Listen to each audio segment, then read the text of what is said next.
Hey guys, yes, sorry, I am listening and I am seeing the chat. I'm just having a little bit of a technical issue. My game is just not loading up, but I should be done any second.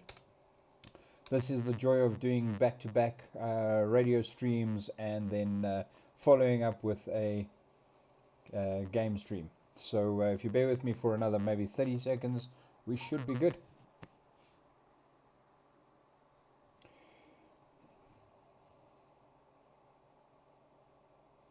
Hi there, Gorge Rabbit, Ivan Richards. Great to see you guys on channel. My faithfuls. I see George is also around. He's not chatting though. Who else have we got? Looks like Jason's also on stream.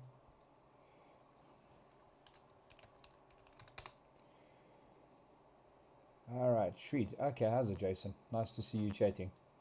You're welcome just to watch, but whatever works for you, my friend, as long as you enjoy the show.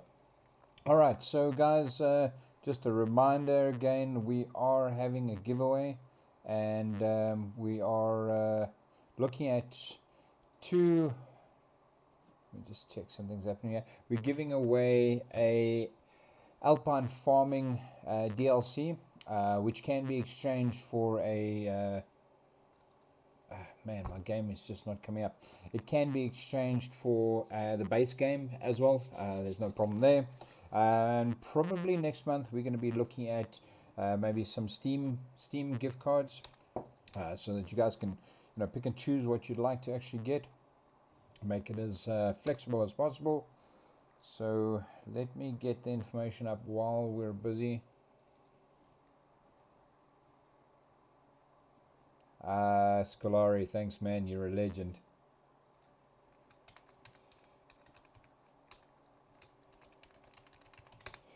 So I've just been punted by one of the guys on our community group, MGN Multi-Gamer Network. If you guys want to go and get onto some hosted servers with a really good group of guys, I would really recommend that you go to joinmgn.net and go and check out what the guys have there. Join our Discord group.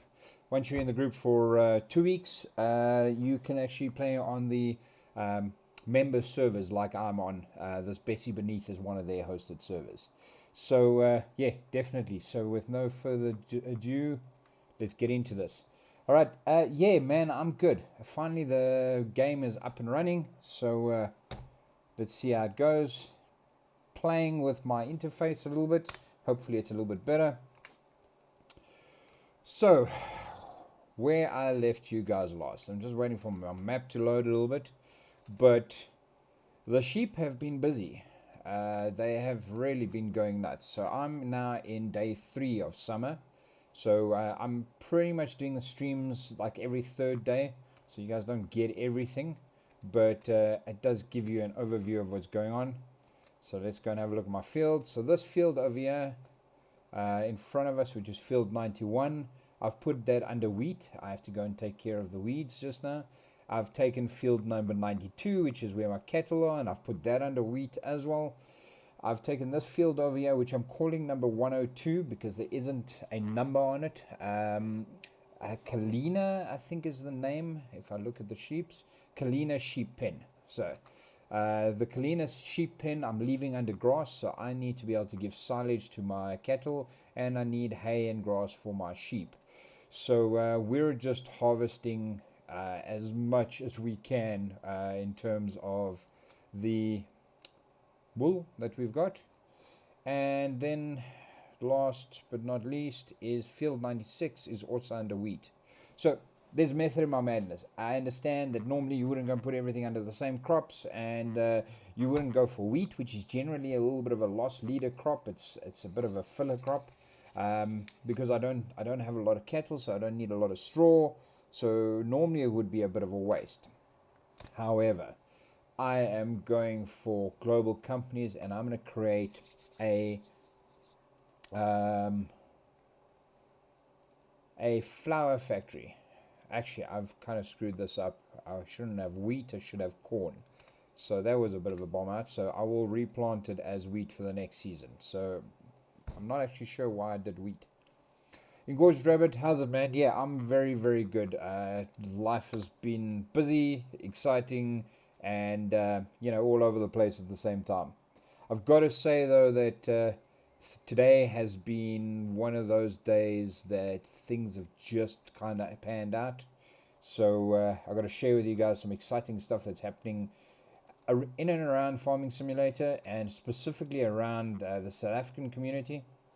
As you are aware, or you should be aware, because I do bleat on it about it enough, there is a Farming Simulator Africa series that's being hosted by myself and my team in October on the 24th and the 25th. That series is around basically the FSL Farming Simulator League style gameplay. There is a distinct difference between the two. We are using the FSL client, just so that we're clear on that. But what's happening is we may potentially have our first major sponsor, and it's getting close to the time when we need to get going. But it's some very exciting stuff.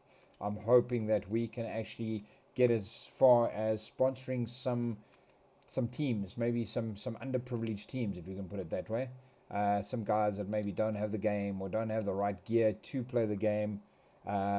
We are hoping we get that off the ground soon. So watch the space. Hopefully I can give you guys some good feedback, and maybe we get some great news on that.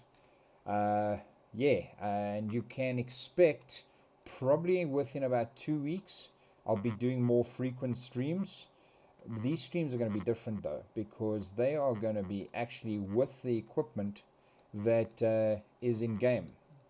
So specifically, don't fall, good boy. Specifically, the equipment that we're going to be looking at is let's just get to it. This Kun equipment, that we're not all of it, but quite a good portion of it, especially the grass management stuff. The plows, the cultivators, the balers, that type of thing. And then also on top of that, we may have an opportunity to actually go and have a look at one of these big boys in real life. You do not understand how big this piece of equipment is if you see it in game. It is an absolutely astounding piece of equipment. But anyways, that is the cool news that's happening at the moment. So we're really hoping to get that off the ground, and maybe get to a point where we can go and do some live streams, show our followers, or at least my followers, what's going on in the real world of agriculture, and show what's happening in South Africa more specifically, and also get the Farming Simulator Africa League, get a little bit of hype around it and get a little bit of excitement going. I'm gonna bleat on about this. This is probably one of the more exciting things that I've done in the last, say, 6 months to a year, and I'm hoping it keeps the way it does. All right, Engorged Rabbit, we'll catch you on there. I'll switch to the multi-stream so I can actually see if you comment on that side. I will not be able to respond on YouTube though, but I will respond on the stream. Alrighty, let's have a look if there's any value in selling all of this. So we've got 2, 4, 6, 8, 16 tons of wool, and we need, I think we worked out about 120,000 that we need to go and do the next section. I want to actually buy another field. One of the reasons why I didn't go for corn, so I didn't actually mess up. The idea is that we do want to go for corn, but we want to go for corn in the next season, and that gives us enough time to go and buy all the equipment we need. If we go with if we go with the harvesters, the little harvester that I've got does not support the header that we need to run it. So we would need to look at something like, we can go with the Bison, but I prefer maybe the Nova or the Activa. So we're looking at about 200,000 there. and then we need corn headers, and the Activa can take this Capello Diamant HS8, which is another 45,000. So that's $250,000 or euros, which I simply don't have. I think I am in debt.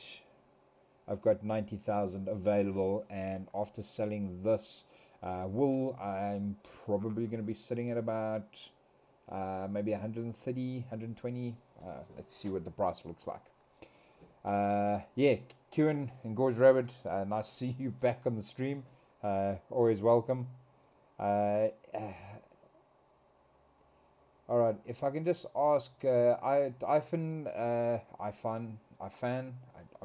butchering your name, Mr. Richards. If you can maybe just make a comment for me, I just want to check that it's coming up in my feed so that I can catch comments from both sides so I don't miss anything. Alrighty, so let's go and have a look at what this wool is worth. If we go now, and I've got eggs as well, so I probably have about 800 or 900 liters of eggs. The spinnery is going to give me 1,300 for my 16 tons, so 20,800, 21,000, give or take a bit if my maths is right. Sure, let's just make sure. 21.2. Okay, so I wasn't far off. Alright, yeah, let's go and sell that wool. I'm not going to wait for it to get any better because we are actually in quite a good position with that. Let me show you. We ended the last season with 140 sheep. We have now got 278 sheep, and we have, let's just skip the newborns. Anything that shows a next animal in is still going to have another lamb. So 280 would put us at exactly double the number of sheep that we ended the last season with. However, I think the game actually does maybe more than one lamb on some sheep, because I did the maths earlier today and we should come out to 287 sheep if I go and count all the ones that are actually showing a next animal in. So just at a glance, so there's 2, 3, 4.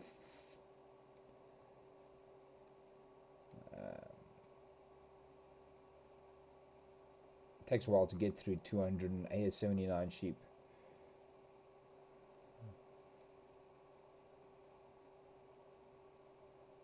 Five.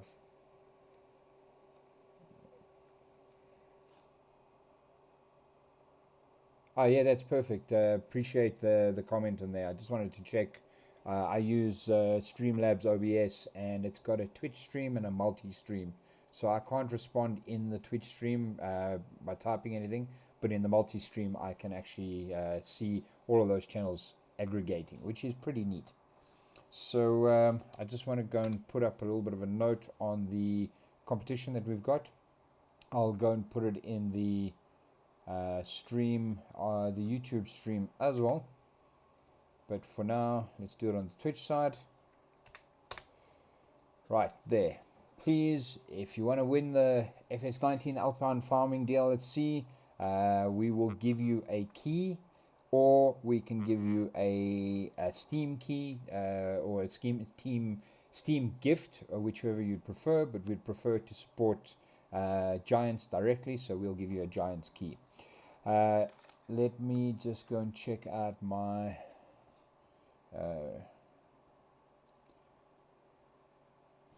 gone a little bit blank.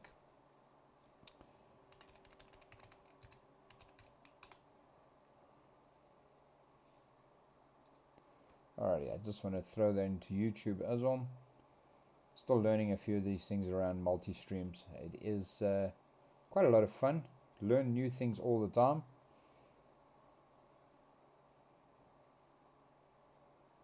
Okay, my channel.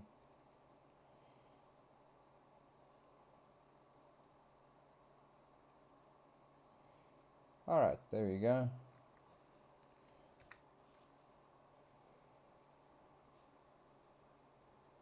Okay, YouTube updated. Alright, great. Let's do it there. Let's do it in stream. Alrighty, Cool. So we've had a look at that, and looking at chickens, the cleanliness I was on earlier, it goes from 100% to zero in no time flat, and the cattle also need a little bit of attention. One of the other things I need to do is get my total mixed ration sorted out. If you've already entered, if you click on the link, what it'll do is it'll actually show you how you've entered, and it'll show you if you've already got tickets. So it's no harm in clicking in. Again, you can't enter more than once because it is linked to your user account and the follows and stuff that you do. And I will also be announcing it maybe a little bit in the next couple of weeks where that competition might be changed.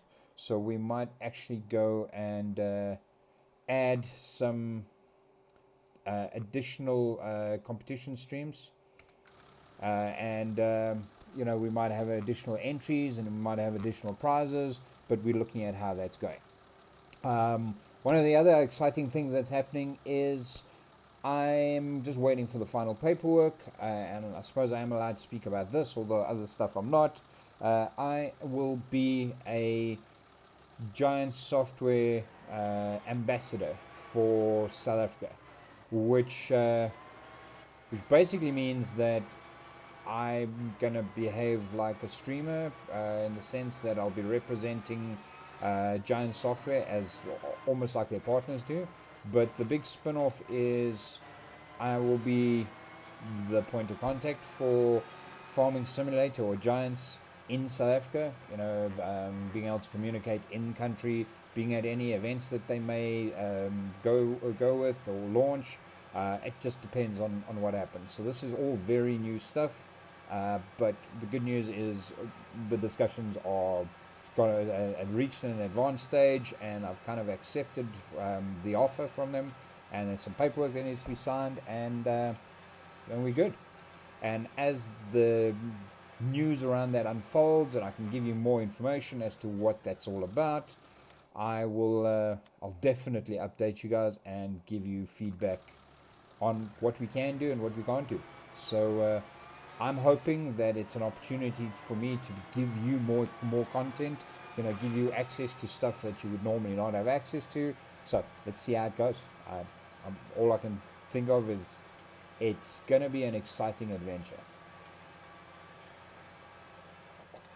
Okay, so I gotta be quick about this because every time I look away I crash my tractor. So I want to look at what contracts are available.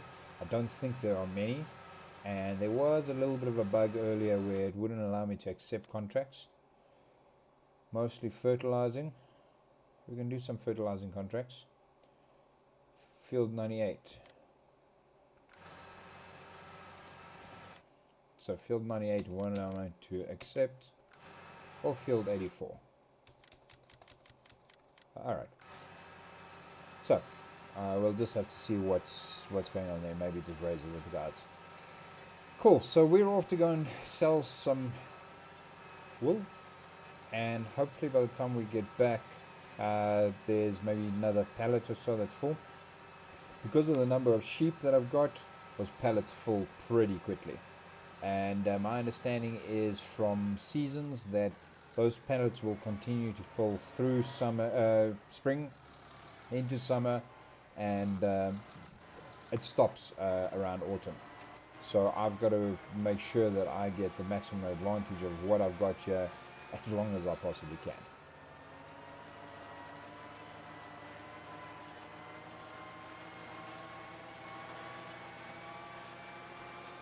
Alrighty, so for anybody who caught my radio show, or at least anybody who didn't catch my radio show, we are going to have an opportunity to chat with Chucky or Chris, the community coordinator from Giant Software, next week Tuesday on Truck Stop Radio. Please come check it out. Send me any questions you may have for Chris. We are going to have a little bit of an open discussion, and we'll probably do maybe 5 or 6 questions throughout the hour. The biggest thing is the kind of thinking or the driving behind it is that we are going to be looking at realism in gaming. So things like the Precision Farming Project and you know, the Alpine Farming DLC that's coming out, where it's going from being just a game to being something that's actually got a lot more behind it. It's actually usable as a tool uh, for training and that type of thing. Okay, so now I'm not sure if I'm getting this wrong or if I'm... The spinner is right there by me. Ah, idiot. Look up and you'll see it.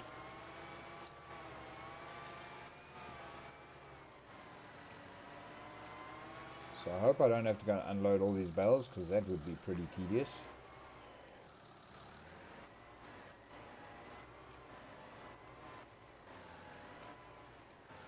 Yeah, there we go.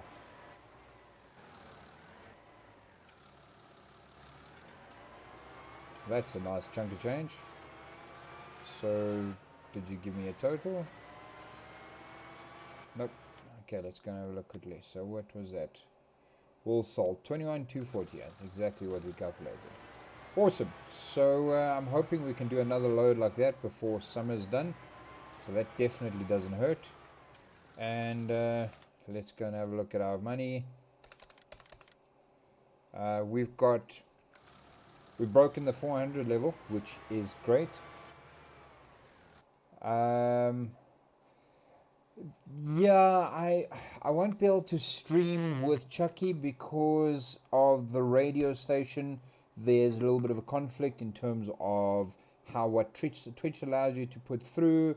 Not because of the discussion with Chucky, or Chris at least, but because of the music that I play in the background, and that there's some legal implication around that. So I'll see if there's something I can do where I can stream that chat, but. Chris is going to be sitting in probably Germany, and I'm going to be sitting in South Africa, so you're not really going to see much other than my mixer board and the discussion like that.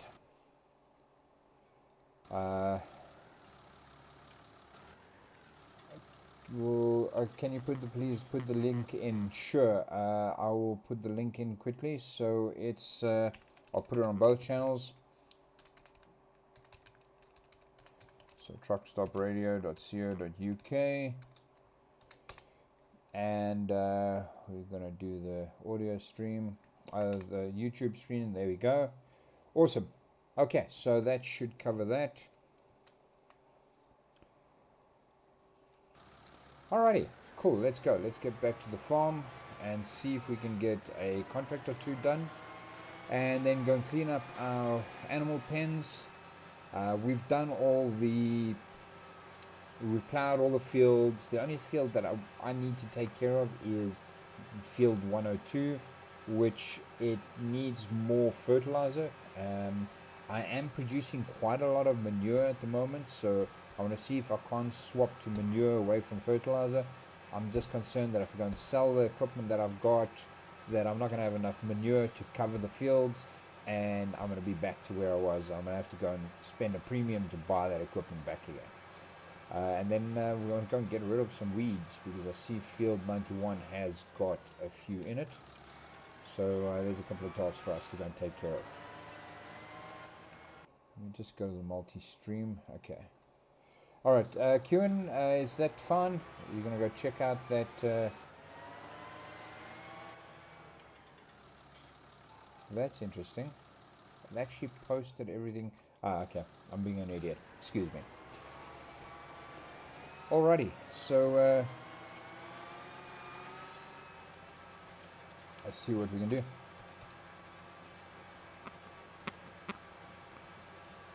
I also need to start looking at getting some kind of a bale storage of some sort. I've got on my field where my cattle are a whole lot of hay bales lying in the field. I've got a whole lot of silage bales that are lying in the field. Silage is fine because it's all wrapped, but the straw eventually does start decaying. It can last, I think, a half a year, so go through 2 seasons, and then it disappears. And I've got piles of straw in there, so straw has no value. All right, cool. That's cool, Kieran. Yeah, I understand you might be visiting, so I can show you what we're doing then. Yeah, rot. You're right. Rot, not decay. Thanks, Mr. Richards. It's amazing how some words you can just, names you can just not get off your tongue. And probably if I hear someone say it a few times, I'll probably get it right. But until then, I'm going to butcher your name. So let me rather stay with Mr. Richards.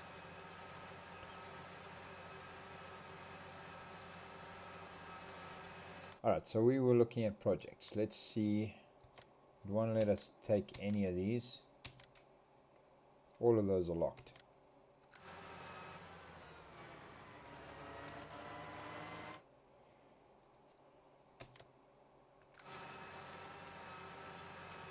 I had a latency issue earlier and I thought that was maybe the problem.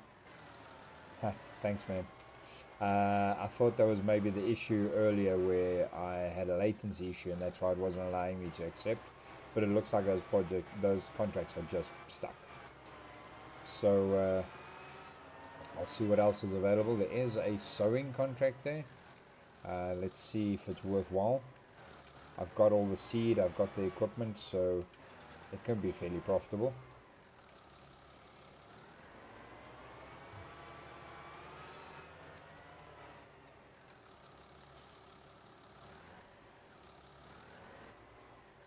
Okay, it's still 1,700 liters. That's not much. I'm gonna have to go mow that field. Okay, this is 567. We'll come back and have a look at that a little bit later. Let's go clean the different pens. Starting off with 400,000 debt, I think I've done okay. I've gone through one season. I've got a trailer full of wheat, so I can feed my chickens. Although I've been contemplating maybe dropping the chickens because the chickens have got very little value. Eggs do have a lot of value, but I need to buy a coop that is big enough to handle more than 100 chickens. You need to have at least 300 chickens to be worthwhile. And right now we're sitting pretty consistently at 100 chickens. And I keep on selling all the male chickens, but I somehow always end up having one male somewhere, and they don't produce as many eggs when there's males around. They tend to lay eggs and brood on them because of the males that are around. So I'm making a little bit of a stack here. This can turn into hay, that's not a problem. And there's probably about 300 or 400 liters there, which is fine.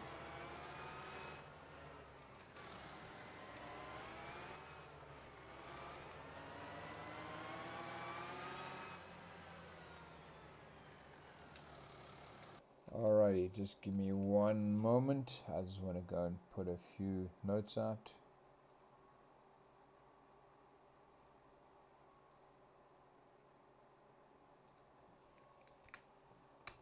Ah, wrong one. Lovely. Sorry, guys. That was a bit dense.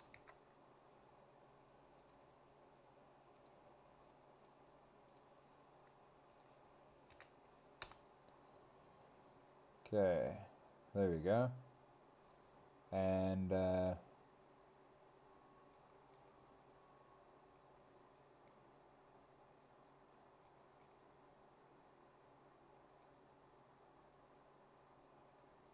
cool. Alright, sorry for that. Just got too many screens happening at the same time.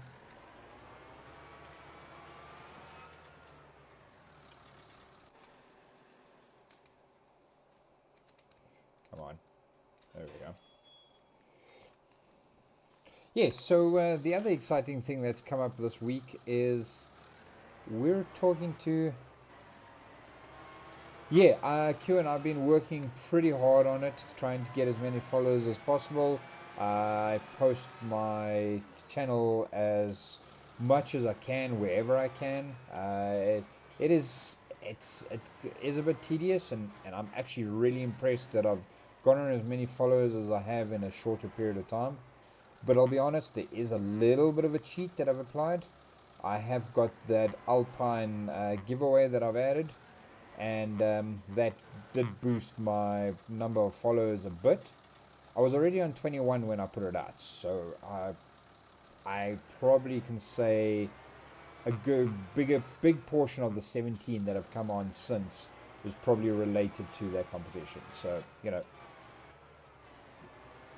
face the facts, and you can make good decisions around that. But there's nothing wrong with getting people to come and look at what you've got by giving them something to see it, as long as you're not buying your viewers. That's not genuine. So I'll take what I can get when I can get it, and hopefully target is 50. I've set the target. If you look on the screen, I'm showing a target of 100, but the first target is 50, and 50 puts me into, I think it's a affiliate. Let me just check quickly. I don't think I have. There we go. So if I go and look at, if I get to my 50 viewers, I will get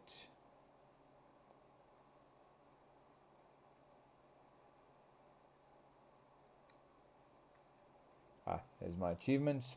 So I'm just opening it up quickly. I just want to confirm. I don't want to give you guys the wrong information, but the goal is you path to affiliate is stream for 8 hours in total for over 30 days, reach 50 followers. I've got 38.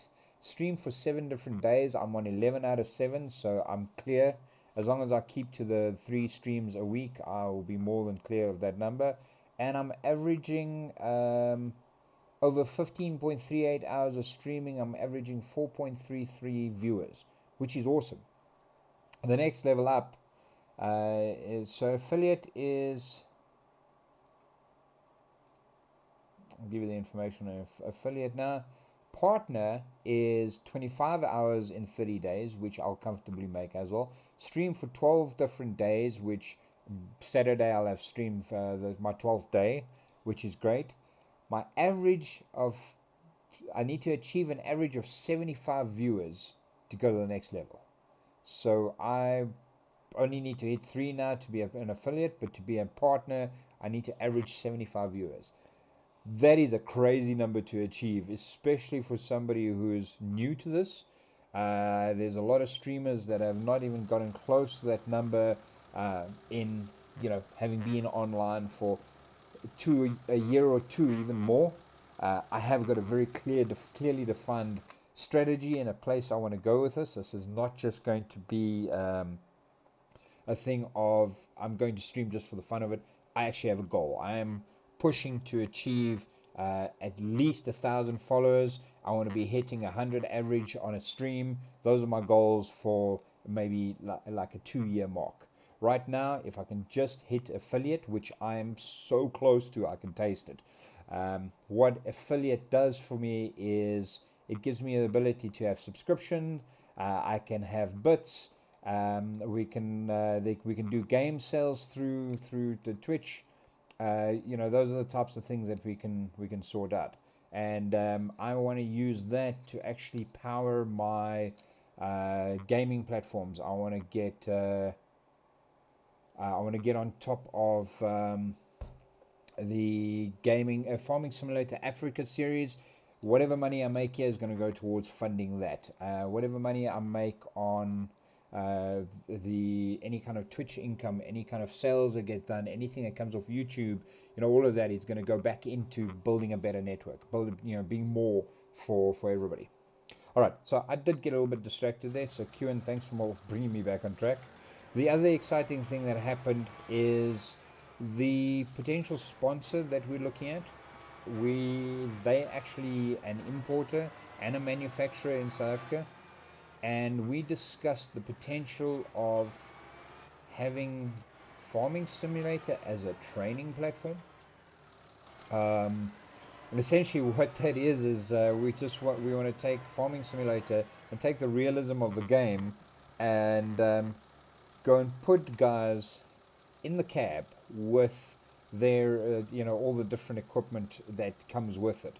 and I'm gonna see if I can't maybe just get a screenshot of that. I've got someone who's a video that I was watching today that explains how that all works. It's one of the streamers. Um, just gotta remember who it was.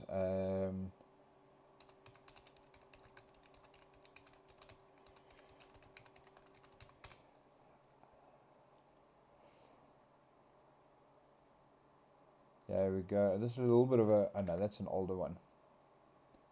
Let me just get the right one and I'll show it to you. Okay, so this is actually a racing. Okay, there we go. So let's just do that. I'll pop up the screen on that side. So this is not the one I was looking at. The one I was looking at is a much more substantial setup. So this is a multi-screen setup running Farming Simulator. The idea behind that is we want to actually get the Farming Simulator heavy duty gear from Logitech. So Farming Simulator heavy duty.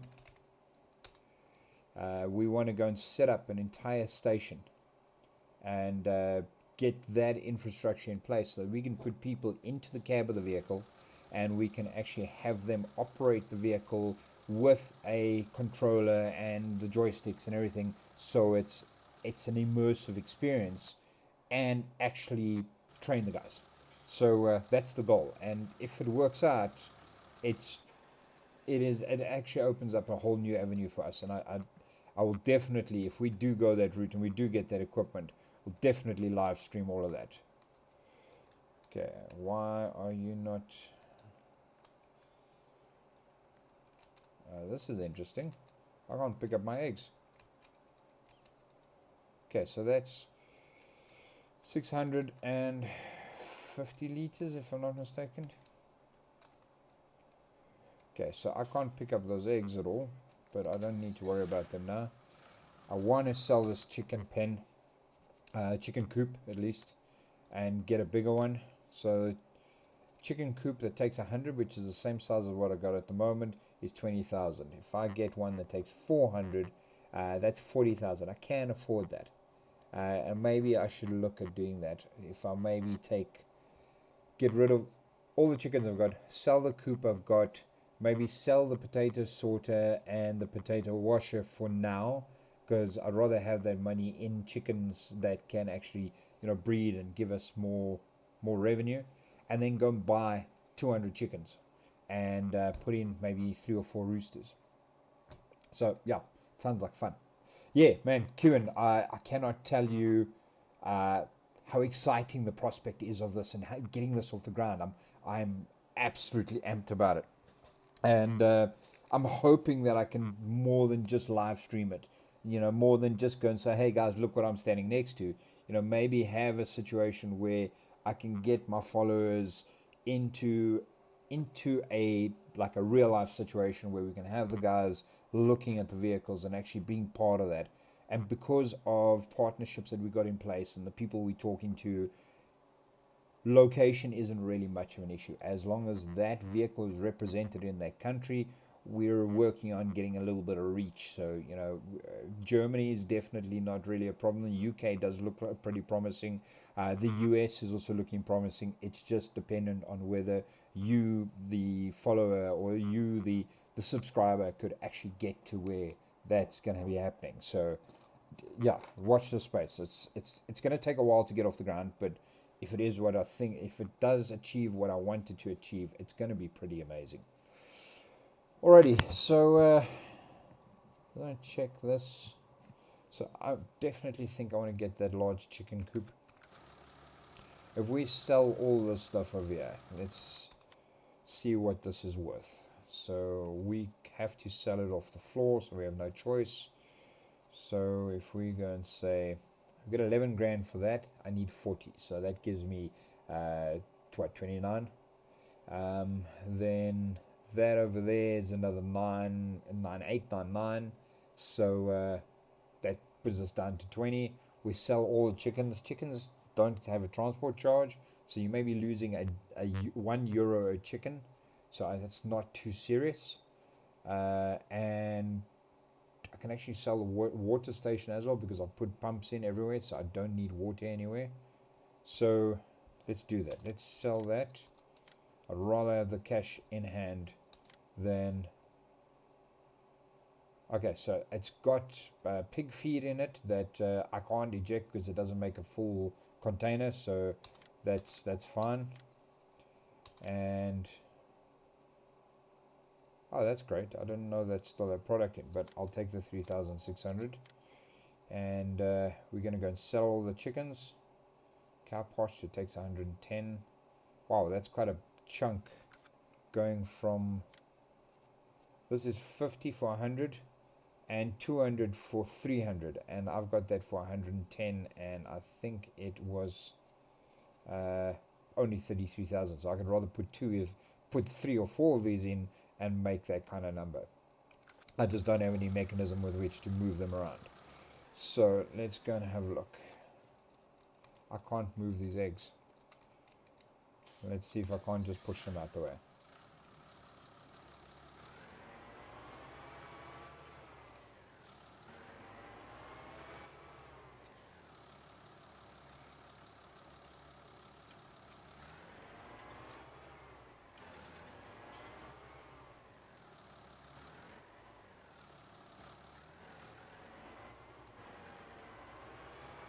I'm going to push it off the edge.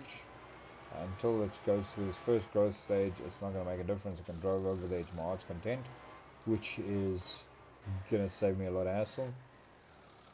Okay, so let's go and get you out of the way. Now, here's a pretty messed up situation. So I've got all these potatoes.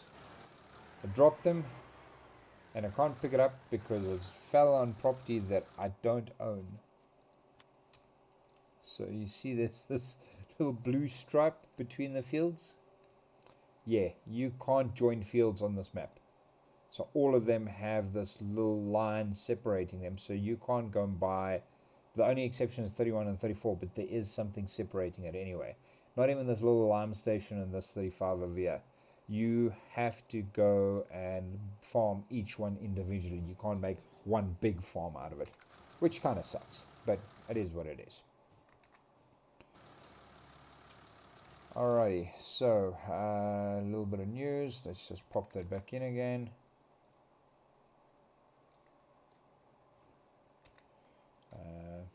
Don't see anybody new in the channel. Okay, so let's just do that and do a little bit of unashamed self-promotion and go and throw our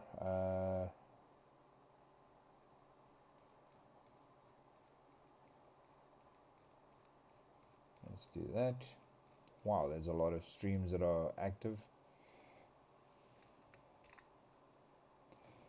Alrighty, sorry guys, I'm just jumping around a little bit. I want to make sure that I'm getting everything that I need to get. And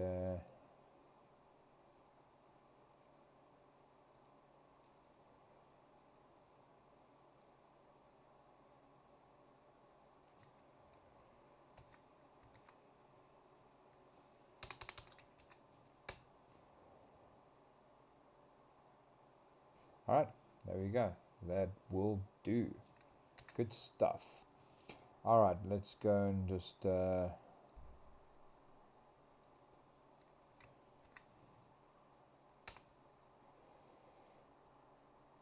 I even hit level 3 on another channel. Well done to me. Alrighty, just posting 1 or 2 more. Sorry guys, just bear with me just a little bit longer.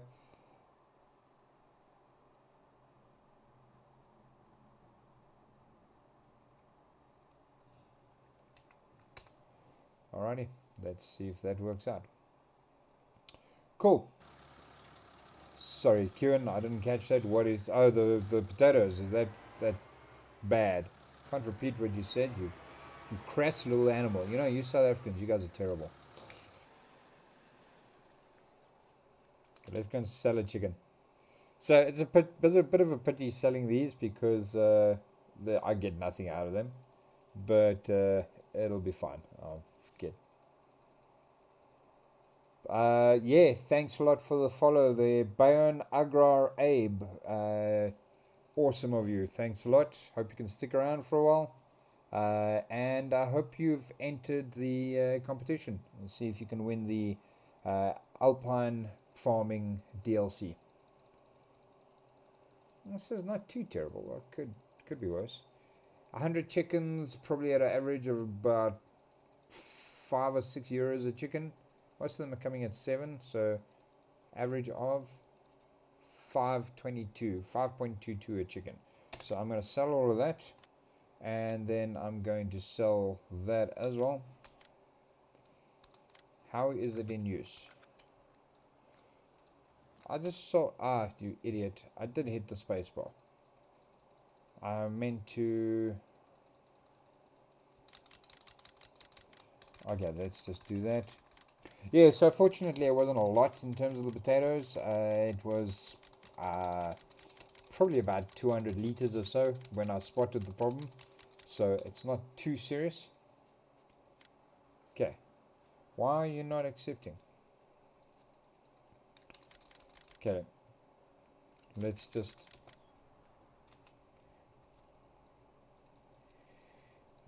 see if I do smaller quantities.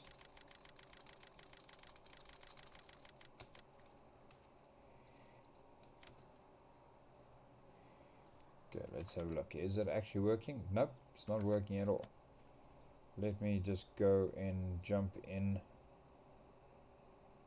Sheep. Okay, so pigs are the other one that I actually want to look at doing. Maybe I should toss the chickens into pigs. Let's do that. No, not sheep. Chicken coop. Alright, so let's see what it does here.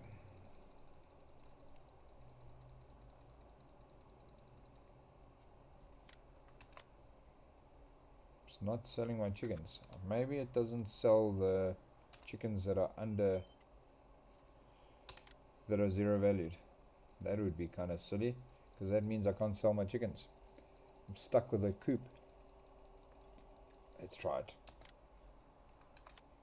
Yep, that looks like it's the case. Damn, that's a problem. Okay, so let's hope these chickens mature a little bit. These are all newborn. If you call a chicken newborn, what would you call a chicken? A chick. I suppose newborn is technically correct.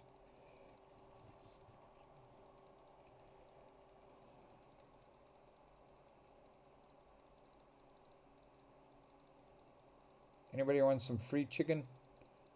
You know, a little bit of KFC, homemade KFC. You guys can do it. I'm giving some newborns away. You know, some buffalo wings. Any takers? I'll even deliver them virtually.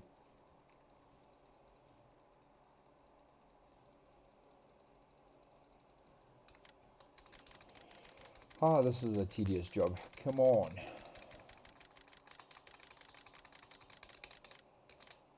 Okay, let's just make sure we got no... Ah, man.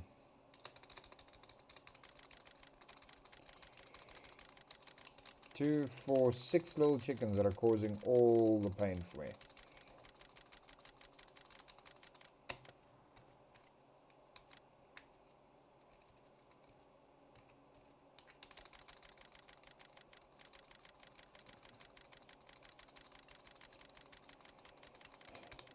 I wonder if I can sell them one at a time.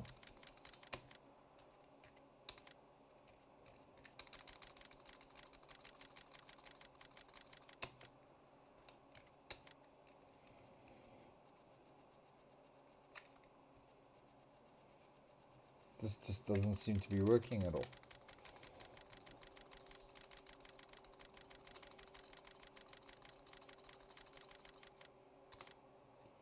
Okay, let's click on it specifically. Okay, now that worked.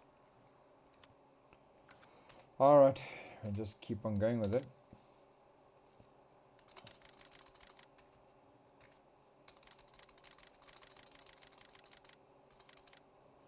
Okay.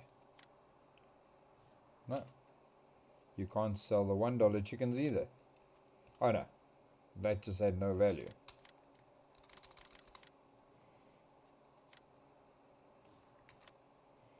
Eight chickens. Go on, you can do it, fella. Give me my... Buy my chickens. It's not even recording it at such a low value. I wonder if it doesn't do anything less than, say, $20 or so, 20 euros or something like that. So, sold animals. Animal upkeep. Sold vehicles, livestock. There, new livestock. Sold animals, 440. So, why would you have new livestock and then sold animals? That's kind of stupid. Yeah, well, I'm glad I entertained you, bud. Alrighty, so damn chickens. Alright, we're gonna have to scratch that idea for now. So I have 8 chickens that are just going to be a pain in my neck. Alrighty, so let's see what else we're gonna do. We need to go and harvest this field. So the other thing I wanted to do is I wanted to change my tractor to being a front attach, because I keep on running into an issue where the trailer, the mower being offset keeps on hitting trees and just generally makes my life a little bit difficult. Okay, 621, so it's growing quite nicely. So I think I've already sold it. Let me just have a look. No, it's not sold yet. So I want to sell this kun. I can probably get about 13,000 for it. And I want to get myself the... I'm looking at the Pottinger, or... Yeah, it's the Pottinger. So I've got this one over here, but I want to get the Pottinger or the Class Disco. The Disco is a 3.6 and that's a 3.1. That's about the biggest difference. But the Pottinger, you can actually, if you've got a big enough tractor, you can attach these two to each other and have them attached in the front, and you can have be pulling a windrower or a tedder or whatever behind it. But you need a really big tractor, so I'll skip that. I'm thinking of taking the Disco. It is 3,500 euros more expensive, but it is a wider machine. So the other option is I'll take the Vicon, which is 1,300 less, but it is smaller. Or none of these are an option. I don't want these offset mowers, because they are the reason why I want to go and make this change. So I'm going to go and take my bucket off. I'm going to take the log fork and return that, because I'm not going to use that again. I might as well get the cash in hand. And then I'm going to take the mower back, and then I will pick up the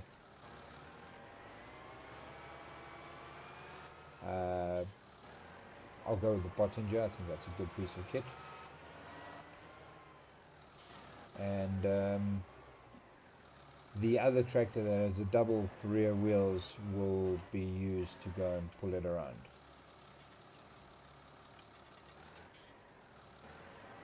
Okay. Cool. Righty, let's go and spend some money. When I've sold this, with all the extra money that I've made with the wool and the other piece of equipment that I've sold for the chickens, I'll be able to cover all those extra costs. And as soon as I sell the chickens, I will then see where I'm at. Maybe I sell, buy pigs. I'll see what's going to be the best option over there. Cool. So, with any luck, next time I see you guys, I will have a new interface. I've been working on that the last while. It is actually quite tricky. I'm learning all this stuff as I go, but you'll see in the top of the screen, I've got my Discord, my Twitter, my Twitch, and my Discord names in place. I'm also going to add a supporter block, which is still to be determined, and I can't use it until I'm an affiliate, because I can't get any subs, so I've left it blocked out for now.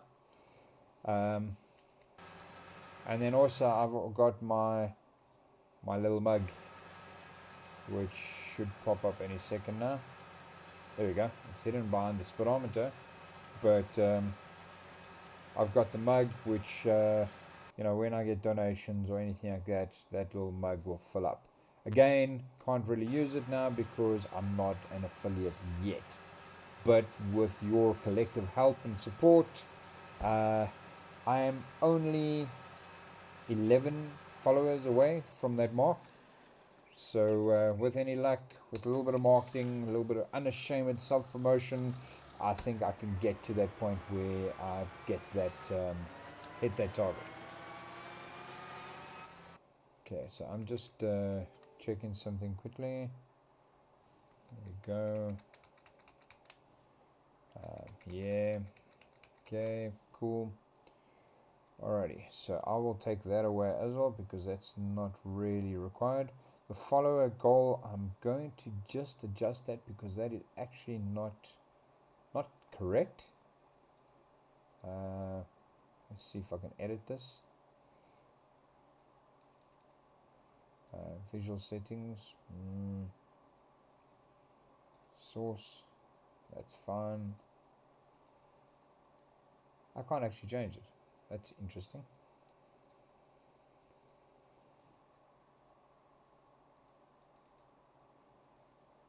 Huh. That is really interesting.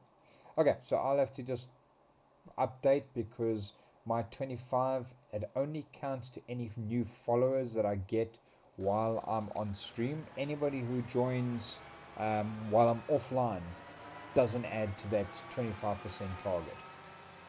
With the promotions that I'm running and that type of thing, that's probably going to be more likely that I'm going to get a lot of followers there. As you can see, I'm on 39 now, and that's only showing 25. So a lot of them will come online after the fact, or off stream.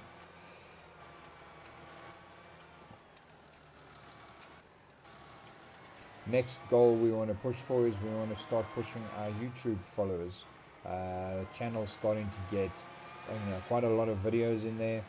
I am not going to be doing any edited videos as yet, but I am looking at the Stranded series. I do want to start doing some clips around where we are and what the situation and that type of thing. So okay, so let's have a look. 1431. Okay, it's 24 days old already. I can't believe I've been on this map for 24 days already, because I think that was one of the first pieces of equipment I bought. Alright, 14,000. It was 16,000 when I bought it, so that just shows the value of actually driving in to go and drop off equipment like this. The other thing is I'm going to set this up to go work on skinny tires, because I've now planted crops and I need the row crop tires. So I'm going to just stick with I think I'm going to have to go with Trelleborg. Let's just have a look. Narrow tires. Alright, I've already paid for the narrow tires. Fenders. Let's see if we can do something interesting. Air conditioning. So if you take the air conditioning off, that's pretty messed up. So I take it off. It cost me 150 euros to take it off, but leaving it on cost me less. So I get more and I pay less. Okay, so I've got it with the open hood at the moment, which is pretty neat. But I'm actually going to just close it up. It doesn't cost me anything. I've got the front loader attachment already. Beacon lights.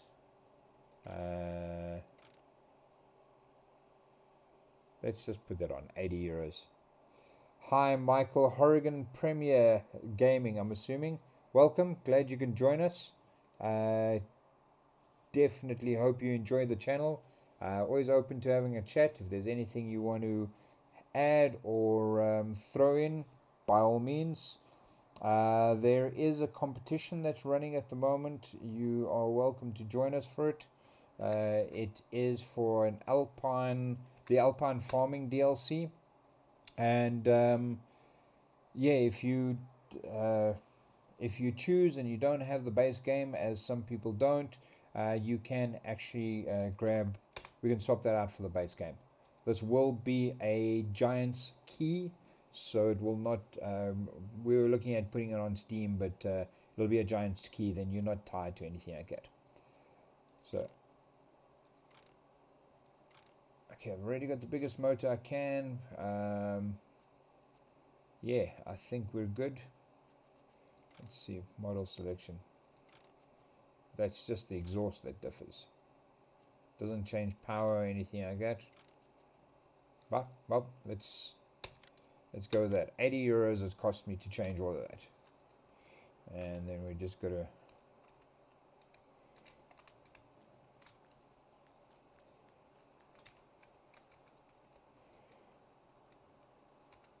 That's very interesting. It's not letting me jump into that vehicle. Seems like we have a little bit of a problem. Okay, so there's the tractor over there. Everything is right, but it's not allowing me to jump into that tractor. Let's just customize it. Let's repair it first. So 161 euros.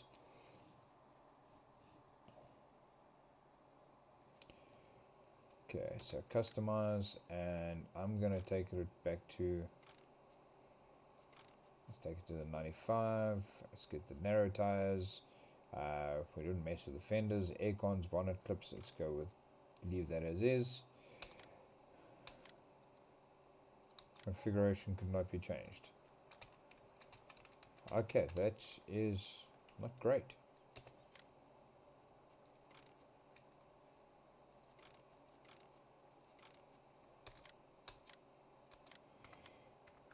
Alright, so I think officially my game is broken. So let's go and buy the mower, and I'll drive the other tractor up there, and if it doesn't come back after that, I will look at maybe jumping out of the stream and just asking the guys to give us a little bit of a restart. So we're going to go with the Pottinger, and we want to go and mow the fields at the bottom here. So even if I just go and grab it with the other tractor and get that mowed, that's the kind of the last task I want to complete tonight. Alrighty, so nobody else on stream with me.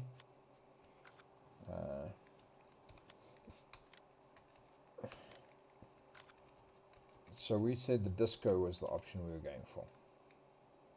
Yeah, let's go with the disco. That is a bigger mower, and it's a forward only mower, which is pretty interesting. So this can only front attach, which means it can only go into the double wheel tractor that we've got at the moment. This one over here, because it's got the front hooks, front attaches, or the 3-point attach, whereas the other one's got the front loader bucket. I am looking at potentially selling these tractors as well, because they're great, but they are a little bit buggy. So I'm thinking maybe selling that tractor it's the best time to get rid of it. When I pick up anything on the forks, the bales and that kind of thing don't stay on properly. They kind of jitter around, and I've actually had it fly. If you're looking at the road we're driving on, obviously back where my homestead is, it launched on the one side of the hedge. It went all the way across the road, over the hedge on the other side, and it was just a glitch that it just flipped off like that. So yeah, some of the pots are a little bit buggy, but it's cool, you know, it is what it is. So if we're going to be looking at getting a new tractor, maybe now's as good a time as any. These are reasonably powered. Let's just park this over here. So I've got the Lamborghini that I want to sell. I'll probably be able to get about 38 for it if I'm not mistaken. Well, I'm not. No, I'm in the Lamborghini at the moment. Yeah, that's the Lamborghini. The 190 is a Lamborghini. So it's the Hurliman, and that'll be giving me about 38 and a half. That's a big difference in hours. Okay, so the Hurliman is the one I'm going to sell, and I'm going to look at getting, the Hurliman is 139 kilowatt. So what can we get for 139 kilowatt? You're not going to get a lot. We have to look at a modded tractor. See, here's the Hurleyman, and these are all out of the same pack. And if I buy a new tractor out of the same pack, I'm gonna have the same problems I'm expecting. So we can go for the T7, but that's 152,000. That's too much for my little budget. Is there anything under the modded stuff here? There's a Fendt, 282. No. Small tractors. There's a 390T. These are so cool. I'm really wondering if I shouldn't get one of these. I had this case before. It was not a bad tractor. But if I'm looking at it, that Hurleyman is still the best tractor. The one issue I did find is you cannot detach the front loader off the machine. It just won't allow you to do it. So I don't think there's any value in actually selling it. I mean, if you look at this tractor, it's 85,000. The 390T, I think this is a brilliant little tractor. I've kind of fell in love with this watching Daggerwin's survival series. I think season 2 that he had one of these. It's just a really cool tractor. I've always fancied Bessy. Kind of in order of preferences. It's Massey, then Case, then John Deere. And I'll pretty much go for those in that order always. If I had a choice and I could get it for free, I would take it. But I'm not in that position yet where I've got enough money to be able to buy stuff like that. Okay, 47,000. This is a 70 kilowatt tractor. It is going to be used for loading stuff around the farm, moving around trailers and stuff. It is more than adequate for the job. IoT Gaming, hey man, welcome in. Thanks for the follow, I really appreciate it. Hope you stick around and enjoy the stream for a bit. We are actually in the last little bits. We're just looking at potentially buying a tractor. Looking at the Massey's Ferguson. Well, we'll see how it goes. I have found a little bit of a glitch, so I'm going to sell my tractor to try and get out of it and see how it goes. So IoT Gaming has put us on 40 followers, so we're 10 away from affiliate. So guys, please, if you can get your aunts and uncles, anybody else to help me hit my 50, I would really appreciate it. And hopefully I can give you content that you guys appreciate and enjoy. And yeah, hopefully there'll be lots more competitions, and maybe within the next 2 weeks or so we'll start the live streams and you guys can go and see what we're actually doing, and I'll have my face on camera for the first time then, I suppose.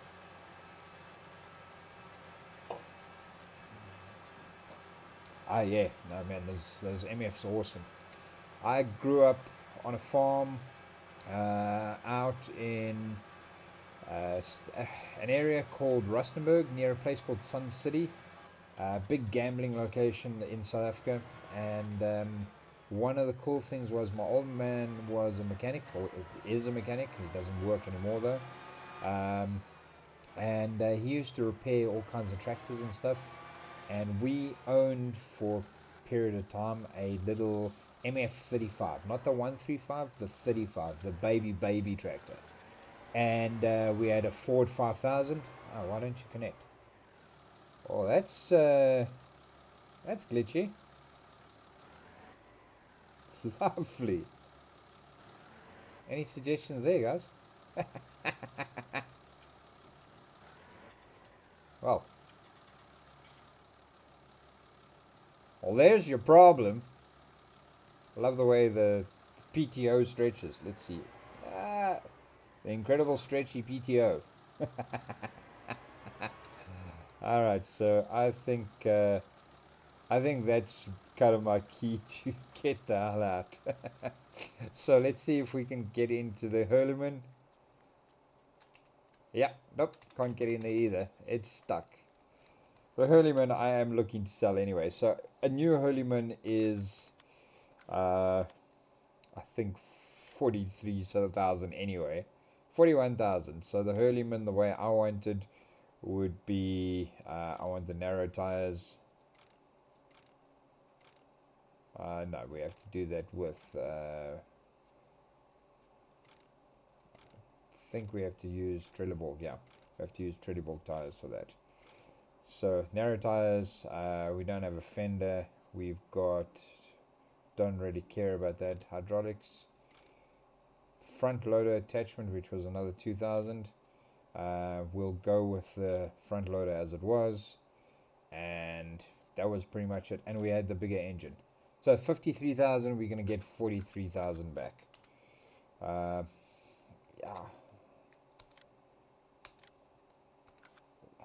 Yeah, so it's busted. All right, cool. Yeah, lovely. So I've got 2 broken tractors. So I'm gonna phone a friend, and I'm gonna, thanks guys so much for joining me in stream. I'm going to jump off now. I'm gonna go and see who's online, and let's maybe go and raid someone, and see how that goes. Let's see who's online that we would normally follow. Not really anybody at this time of night. Let's see. Red Dirt's offline. Mr. Gibbons is offline. Alice in Wonderland's offline.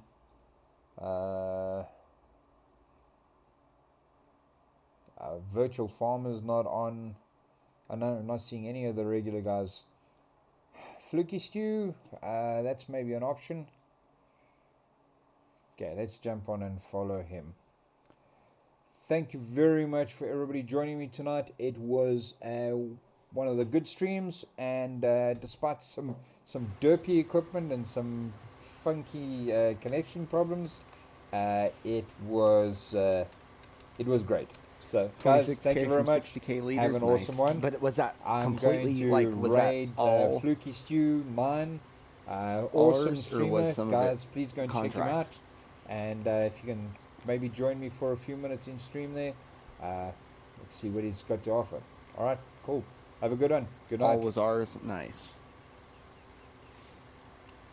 So we probably got another full trailer, so another 25,000 liters or so.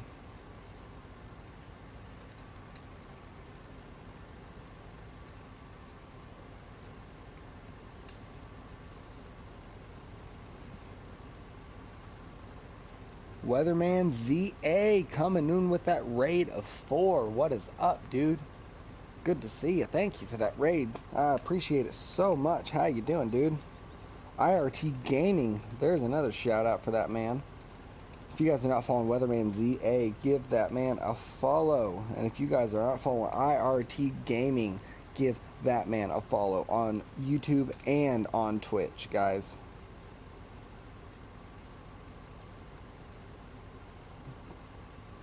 There we go. If you guys are not following either one of those 2 men, give them both a follow.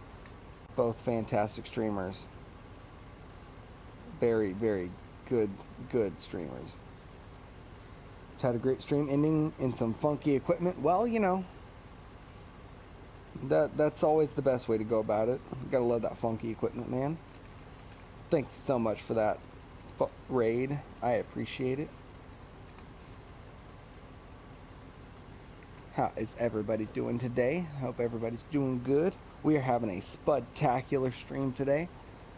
All these potatoes, trying to get this damn potato harvest done.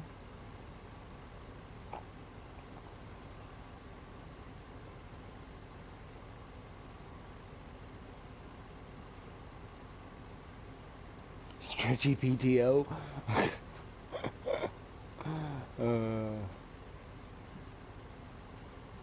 Could always be worse, I suppose. Could always be worse.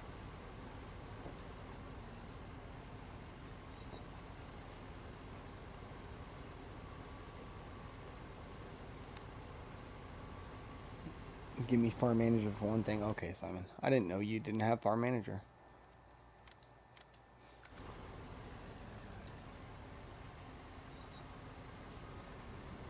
I did that to fuck you up. I did that on purpose just to fuck you up, Simon.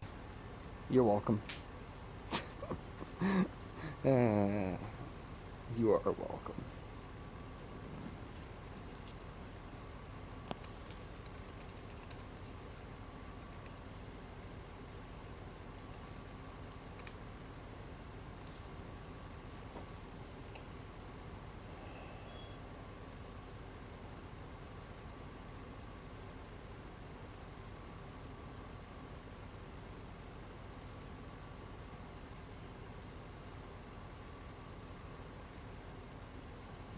No problem, Weatherman. I thought I gave you a follow last time you raided, but apparently not. Apparently, you know, I'm a schmuck, so apparently I didn't give you a follow after that. So we'll just go with the fact that I'm a schmuck, and we'll keep it at that.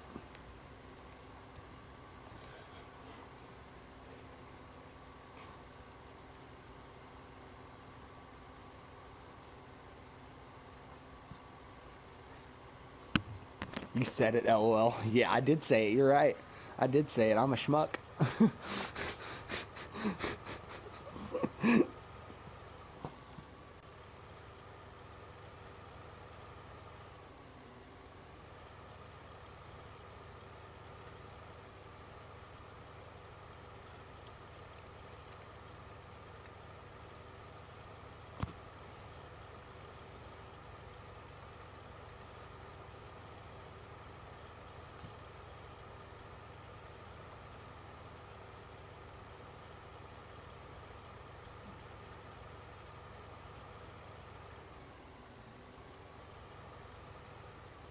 But it's okay, because now everybody's followed.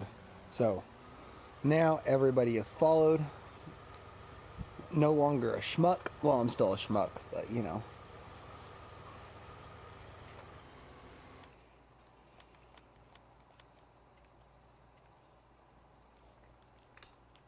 Almost there. Almost done with this fucking field, man.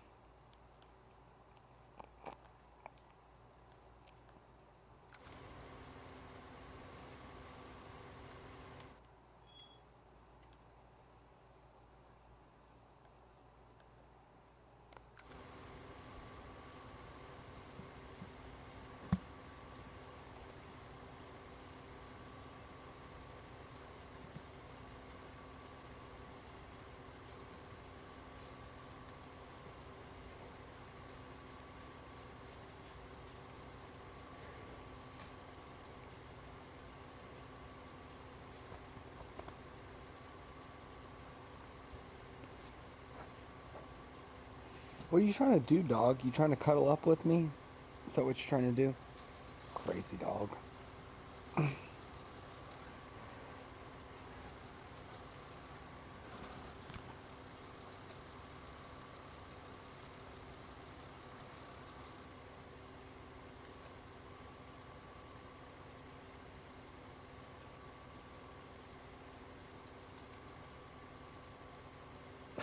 I found a dog.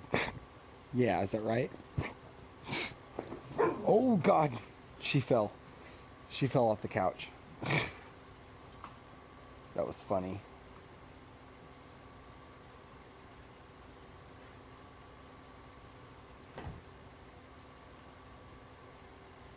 Jacqueline Jason, thank you for that brand new follow. I appreciate it.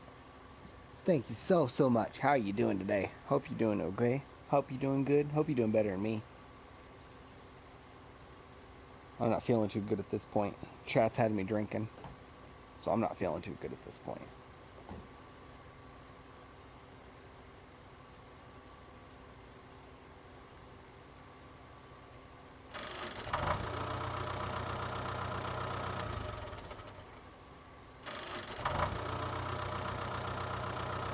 George Winter Brown, thank you so much for that brand new follow, dude. Chat makes him so stressed he turns to vodka. No, that's just you, Simon. That's just you. Just you, my friend.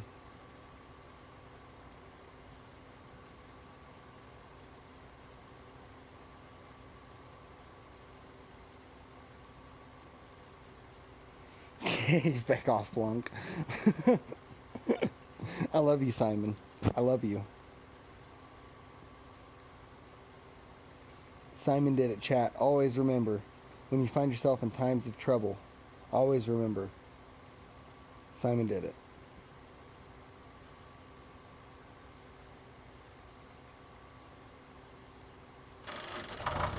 Jason Williams, thank you for that brand new follow. I appreciate it, my friend. That puts us up to 763 follows. Only 37 away from our 800 goal. Gonna be great. I'm so excited. We're almost to 800, which puts us that much closer to 1,000. Hoping to reach 1,000 by the end of the year. We'll see what happens.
Problem is, I don't know which one is which.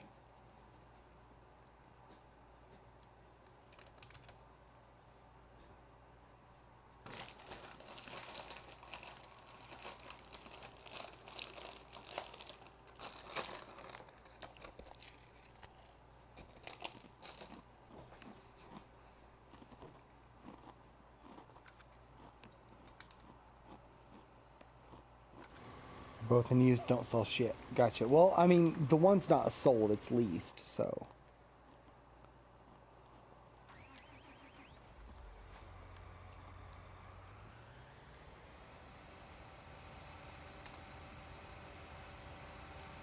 Don't return shit. Okay, that's fair.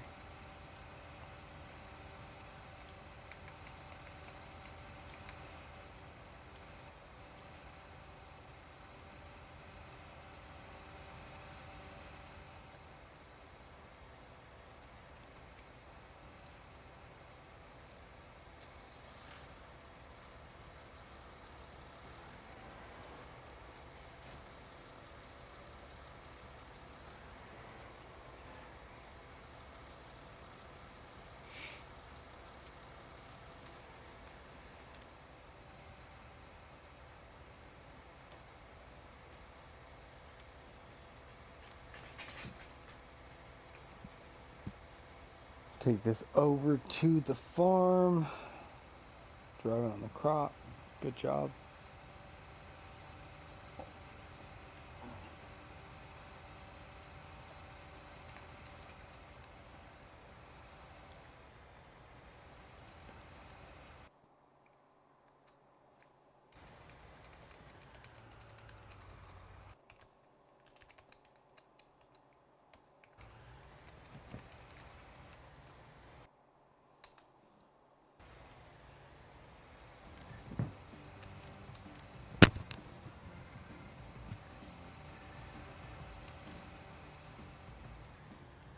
Come on.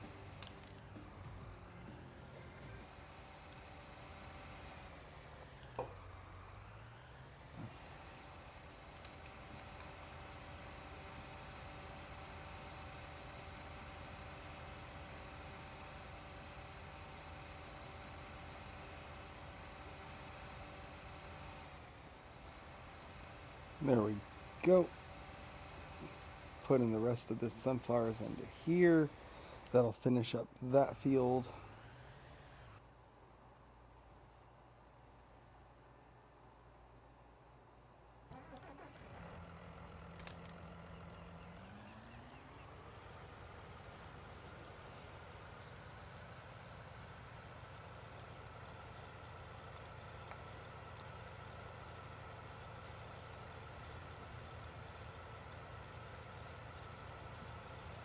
Bubbles, what's up? Yep, I was stuck. Yep.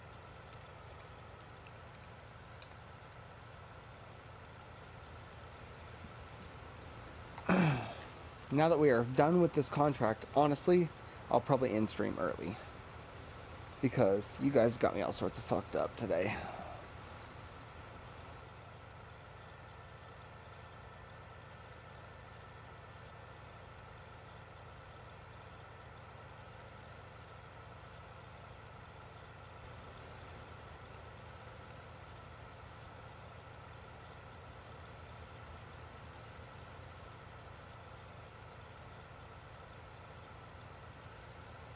Your own doing, yeah, that's fair. It is.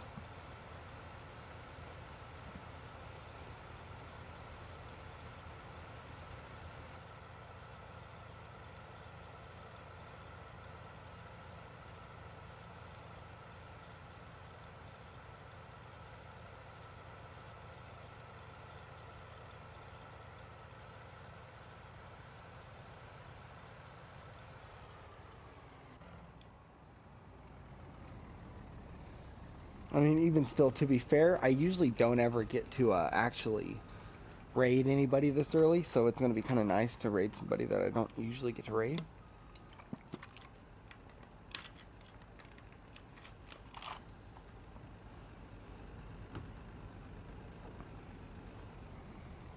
I just got to find out who's online.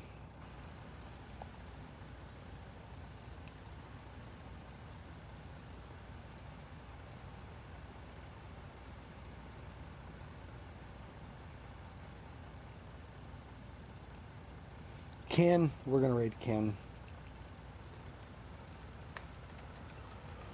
Because Ken's online, we're going to raid Ken.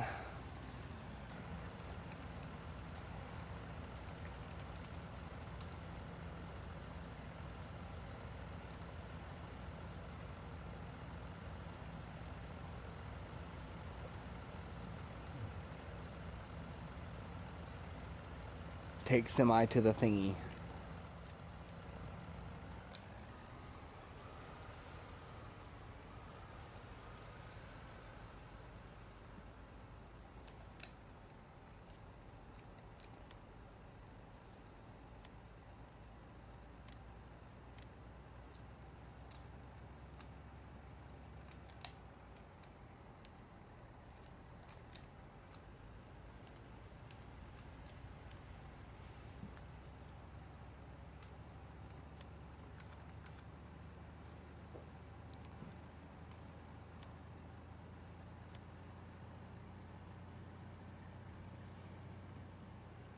Take semi to the thingy.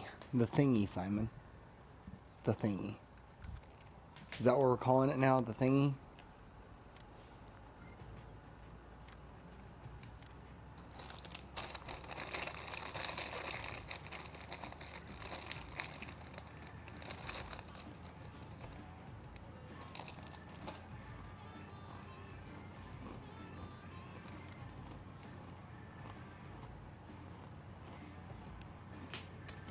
Yes, the thingy. That's what we're calling it now. Okay.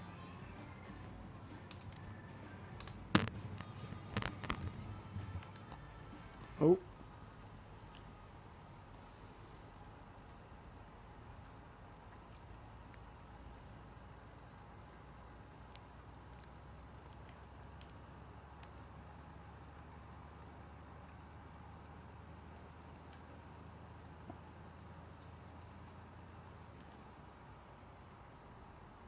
Come on.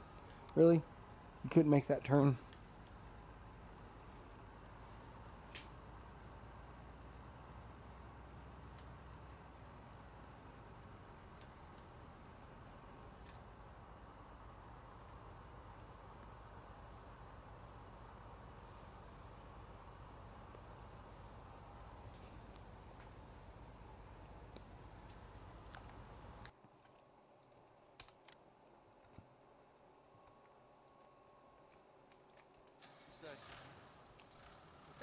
I think that'll be that should be a profitable line once it gets kind of running here. We'll watch it for a second. Should be pretty good. would hope. Got 73 people on its first trip. And it's going to go to 85 going back the other way, so that's good. And this train will just sit here and get it. So that's good, good, good, good, good. Yeah.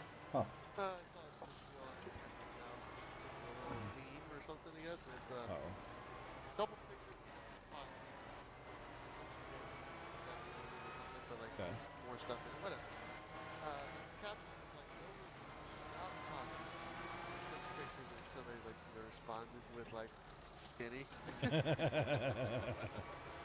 I mean, Not wrong. you're not wrong. All the carbs. All the carbs that we eat these days. Where would we be without pasta? Skinny. Pasta's delicious. I like that. It's true, though. Yes. It really is true. We would be a lot skinnier as society. So, all right, he's working on the train. I don't know if it's going to be profitable or not. It needs more people. It needs a lot more people. So, Another one says, meat. I'm so full, I can't eat anything else. Meat, and then this later shows a picture of a guy eating a bowl of cereal or something. Like, yep. yeah, I can relate. Yep. I had to do something with this. Can I?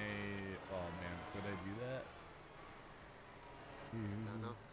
Do or not do. Right? Or not. Or I just don't worry about the people movers right now and just worry about like setting up my cargo. Probably the play. Honestly. Cause you know, I got every city already connected by buses, like, except for this one here. This is rail now, but everything else is connected by bus. So, moved 186,000 people now. Oh, wow. Right? Not bad. Not bad. I think this train is going to be profitable. So that's good. And it's just a short little run back and forth for it. So, not a big deal. Good, there's a fair amount of people waiting on each end for it, so. What I was thinking is I could bring a passenger line up. Problem is I'm not close enough to this. I mean, I could run buses here. Run Wait, buses you're running there. just a small line from one town to the other for a passenger train? Right now, yeah. Ah. The theory is eventually to, you know, connect more on each end of it. Yeah. Like go up north on this side, probably. And connect. And actually, I'd probably try to push some fuel over to that big city, too. I just don't think I have any extra right now, do I? Check. Town still needs more fuel. Having problems getting the oil to the refinery. It seems like still. And it's not a truck issue. It's like I just can't make enough. We've got 2 going though. It should be. There should be plenty. Plenty here. Maybe I need more trains.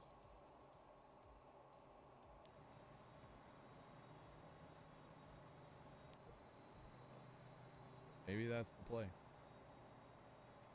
It's kind of a far run. Kinda, not really. But then there's 2 trains on this line, okay.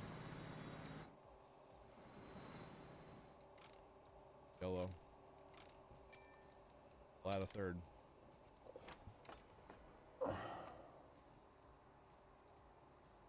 Let's see, why is that doing that?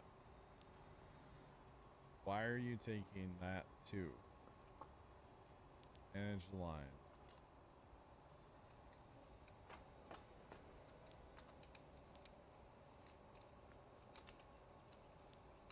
I do not want you to take those things. I just want you to take the refined bits. That's probably why. Rather not have oil here just to ship somewhere else, you know? Let's refine it. Then ship it. That's what I'm getting at. Okay. Ideally, we should be just like having excess oil right now. Man, I'm pumping it. I mean, the trains are only moving if they're full, so yeah, plenty here. If I can just get more of the refined here, be in better shape.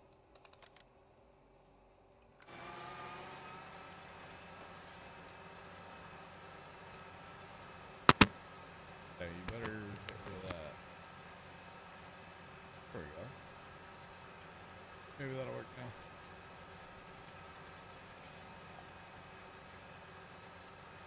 There's plenty here. Plenty here.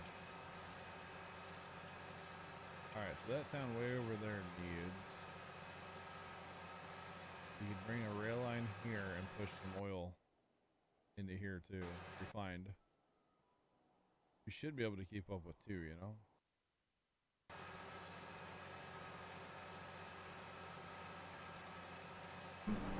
I'm thinking about it, right? If you think about it, the 3070 is even more powerful than the 2080 Super. So when you think about what these cards can do, be a proper setup when you get the new yoke. I'm loving the flying. I mean, you guys are making it an absolute pleasure. Do you know what I mean? As I say, I'm extremely lucky to have the support that I get. But you can see the difference when you turn everything up.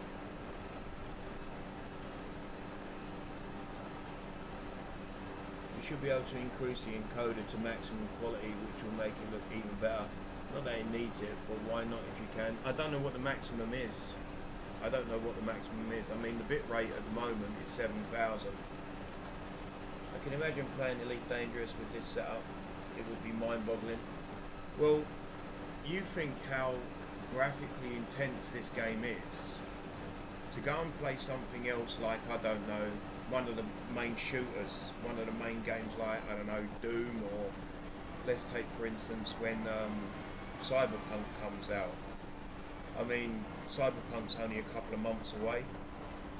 It will run like a fucking dream on this PC, you know?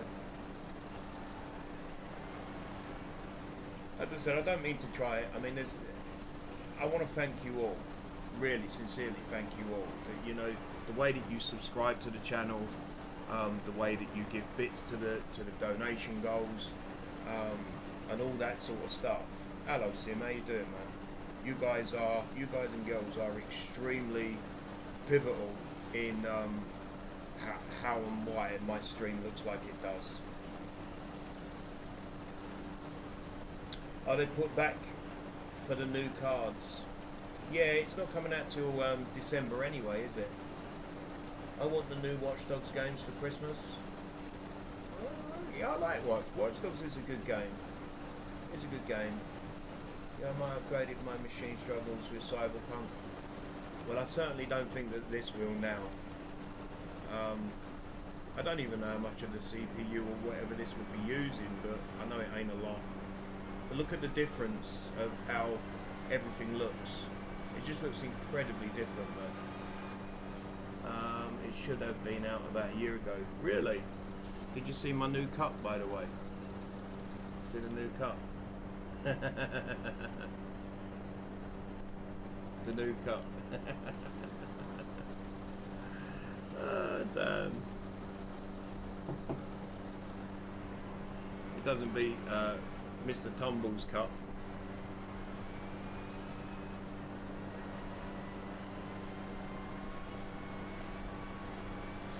A lot of new games are using RTX. Well, these, I do know that this card has RTX anyway, so One of the things that I do notice though in this room is I'm very low on plug sockets.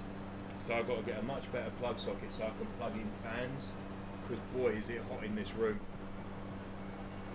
It tells you in the grey box at the bottom of the dev tools how much CPU it's using.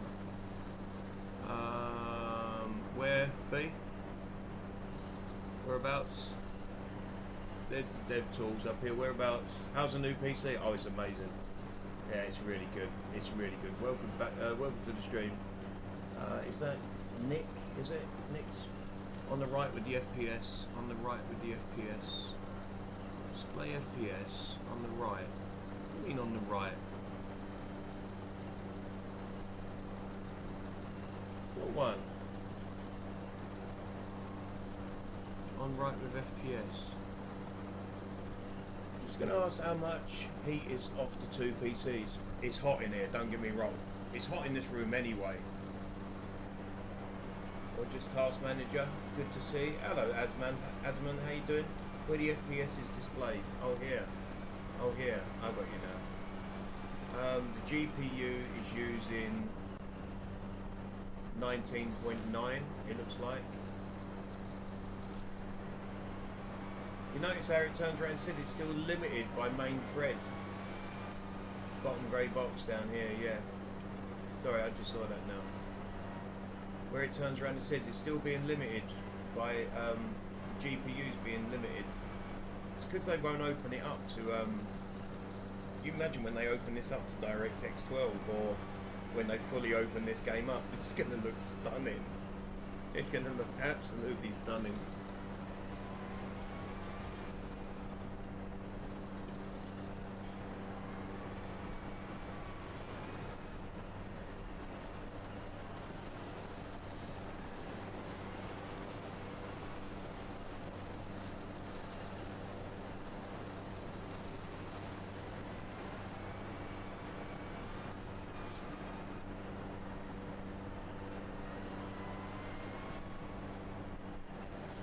Task manager, your CPU with less than 50% load, but it's because single thread, only 4 cores getting used, 2 of them will be getting throttled. Yes. Yes. But you imagine when they do open them all up. When they open them all up, it'll be just wow. By the way, I don't plan on keeping the Caravan forever. I know a lot of people have seen me flying this plane quite a bit. But with on air, it's quite difficult to make money. Cheers, Sim. Yeah, it's playing really nice. It is. It's incredibly different. And as I say, when you come into the airports, I'll have a look at a night flight after this, and we'll see just how nice it looks at night, sort of like early evening. Just to give you a look of how it all lights up at night time. So.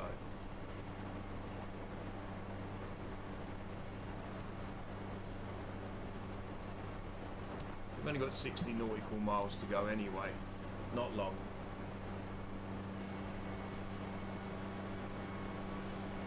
Not very long, guys. London City at night time is a good test tee. That's actually a good idea. We'll have a look at London. We'll come over that. We'll go over that. We'll give London a look. This will only be about, I don't know, probably what? Let's see roughly how far we are away from Navlog. What we got? Not very long, really. We haven't really got that far to go, to be fair.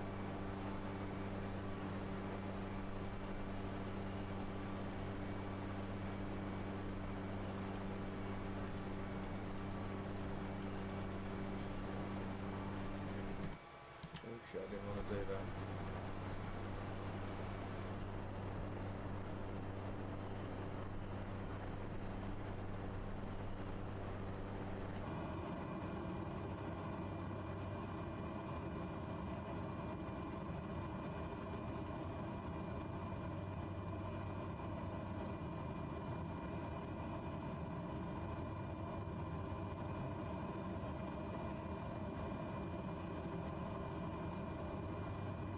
Has your FPS been really bad on MFS recently? I've not since I put the new PC and the stream PC on. I was getting around 14 FPS this morning. This morning when I'm streaming.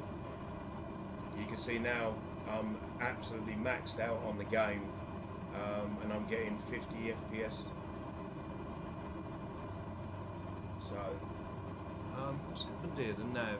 Why has the nav gone off skew with completely? I wonder why he's gone so weird. Where's he off to? I wonder why he's gone so weird. Okay, let's put that back. I think he's gone a bit strange. Take the autopilot off and engage the autopilot again. Yeah, he just completely went offline, didn't he? He went completely away from where he was meant to go. Where's he going? I don't know what he's doing. A bit worrying.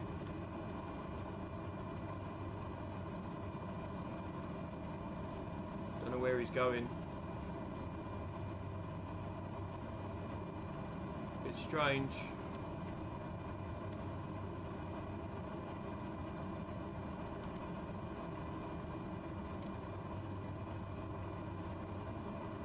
He should come back and start flying on that again now. Unless he's going to keep on going weird. Is he? I don't know what he's doing. He's completely off here compared to that. That is completely off. Where's he going? Right, sorry I didn't have the nav on. What a tip. Sorry, my bad, boys. I thought I had the nav button on, but I didn't. What an arse. It's better. He'll get back on the track of it now. Wow, he's turning that plane a bit rough, isn't he? Jesus Christ, what is he doing? Well, it looks like the plane has gone completely wacko, doesn't it?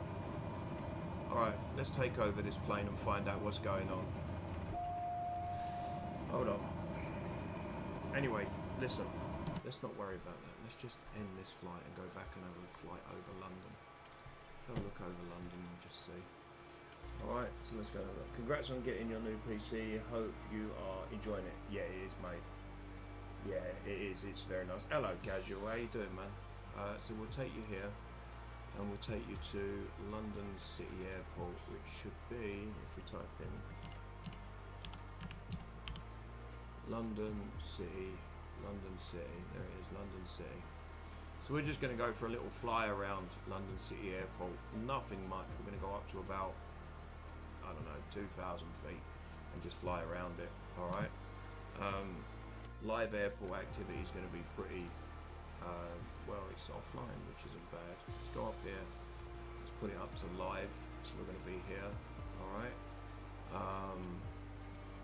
So let's have a look. AI. Do we want any AI on? Custom, we don't want that. Weather, presets, we don't want that. So we're going to go up in this. We'll have a look around in this one. Okay, so let's just get up in the air with this. Close. And go fly. Let's just go and have a look, shall we? EGLC for London City. Thank you.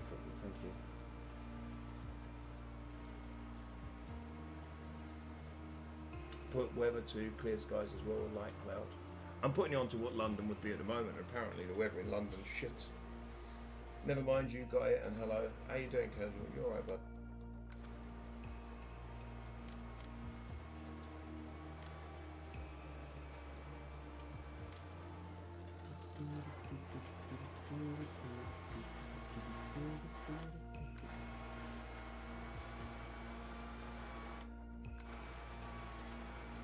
So the only thing I've got to do is obviously if anyone follows or if there's any alerts or if anyone does bits, at the moment there's no sound for it, but it will, the alert will go off on screen.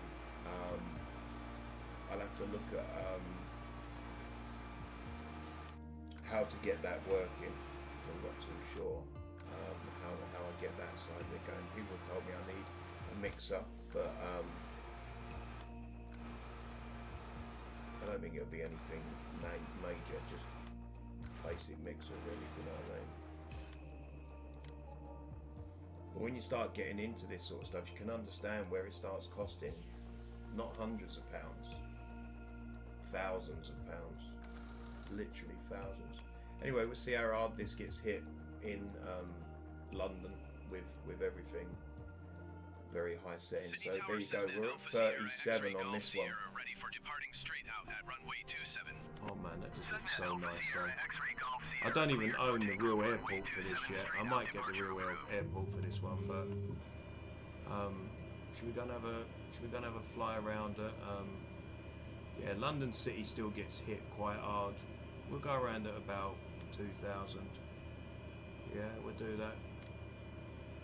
We'll, I don't know if there's flaps on at the minute for there, is there? Is there flaps? No. There's some flaps on. Alright, I think they're on. Yeah, they are. Alright, for USB mics, I mean, couldn't you just use earphones for now? I could probably put a set of earphones in there to hear it, probably. Yeah, I could probably do that, use headphones and one or the other. Fuck me, that loaded quicker than it used to. It is fast, I've got to be honest, it is a fucking quick machine, I give it that. It's a bit nippy. Alright, let's, shall we have a look and see, what is it we don't have on? Cabin, that. We have the taxi lights on, runways are on, which is fine. We should have the wing lights on, yep, that's everything, so everything should be right. Should we go and take off? Let's go for it, chat. Alright, so what I want to do is I want to try and take us outside.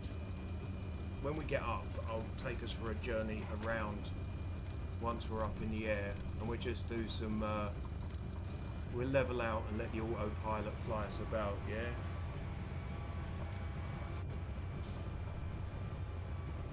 Yeah, normally if I miss a bit drop or so, most people turn around and tell me that I've missed one anyway, so.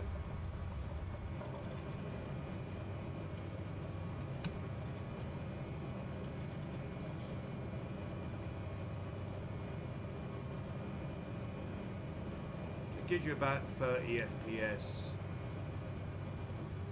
you want to go up to here. So you want to put on the autopilot. Right, and we want him to take us up to about, yeah, we'll put him up to that. So the autopilot should put us on that and let us climb.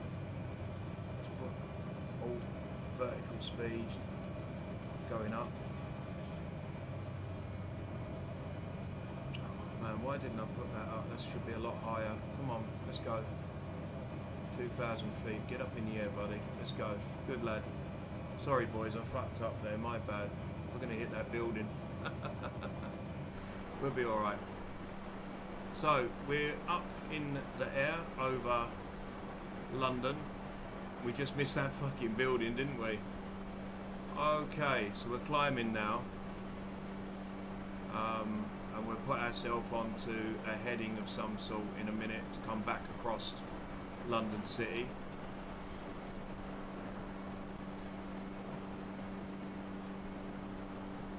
But you can see around it, it still drops to about 19 frames over the main parts of the city.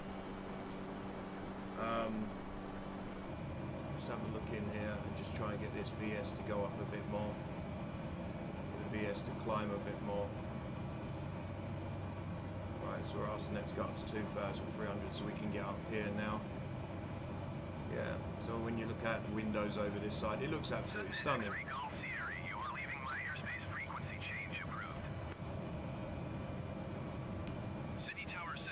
But you can see they need to open it up, don't they?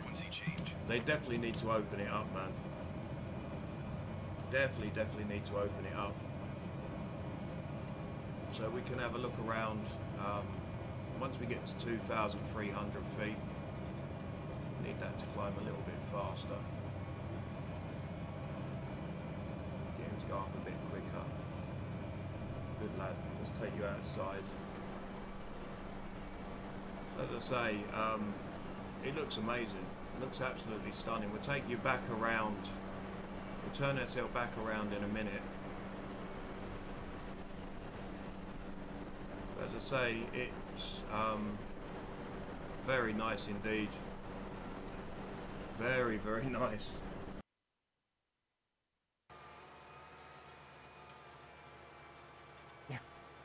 fastest unsub ever. Oh goodness. Hey, Alice.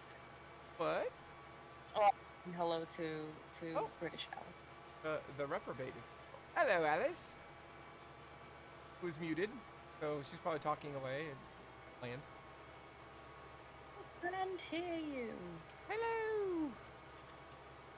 We will be doing multiplayer. Oh, Hey, there she is. I did the same thing, Alice. I did not have. I forgot that I had it on push to talk, and I was just talking away. Yeah, well, I like you do. Sarah will be joining us, or me. Satisfactory. Right now she's playing Crusader King, and I was doing on my personal build. I don't think I know Sarah. That's neat. Was that? I don't think I've ever met Sarah. That's neat. Oh, cool. That's amazing. What? Nothing. It was just funny. It was just funny. It was kind of understanding. What? The way I said that? I didn't mean to say dumb. I'm sorry. It didn't sound dumb at all. It was just funny. It was like, oh great, good, you can meet a person. Wonderful. Yeah. Good talk. Go fuck Cass. yourselves. All right. Way Goodbye. Good talk, Cass. Way to make it awkward. That's right. No, you didn't make it awkward at all. I probably did.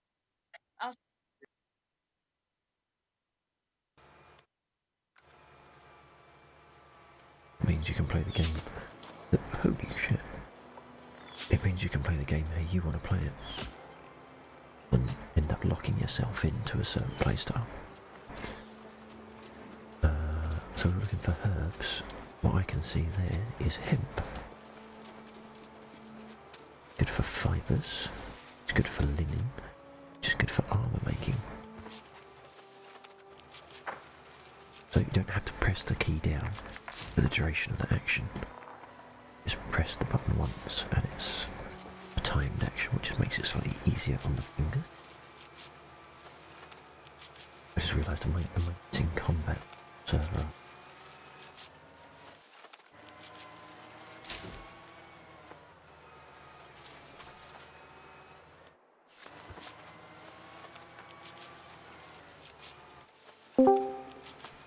Hey guys, what's going on? What's Hey up? guys, what's going on?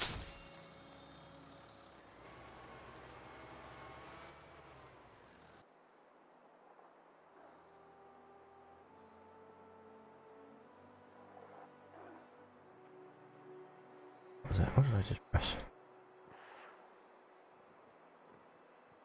I just connected to a voice chat by accident.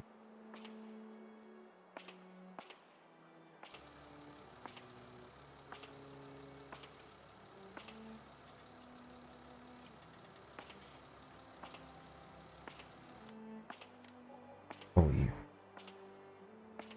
you bastard. You utter bastard.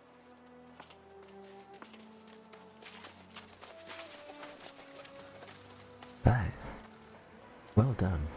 Well done. I haven't been got that well since Samita nearly bloody killed me with one of those knocking sounds. Right, I'm putting that chat window there. I can bloody see it. Git.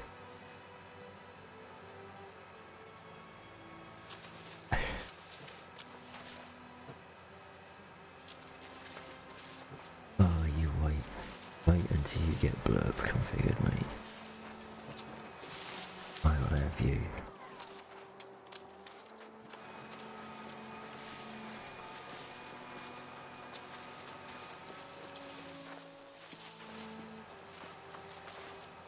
Do you proper, son. I will do you proper.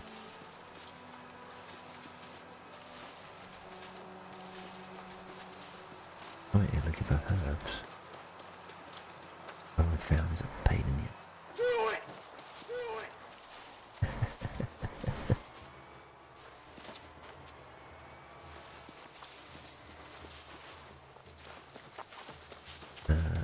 Looks like we've found a good area for hemp. Look at that.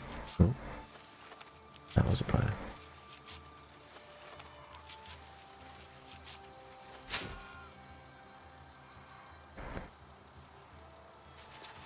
So once you reach certain higher levels of harvesting, that allows you to harvest different plant types. What was that I saw moving? That a wolf? Reached level 20.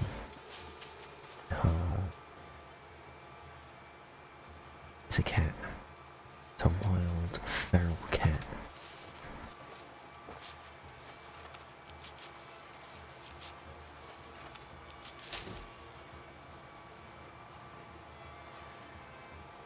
What is it? There's a link. Good. That's it. Couldn't quite work out what that said. Like peppered links or something.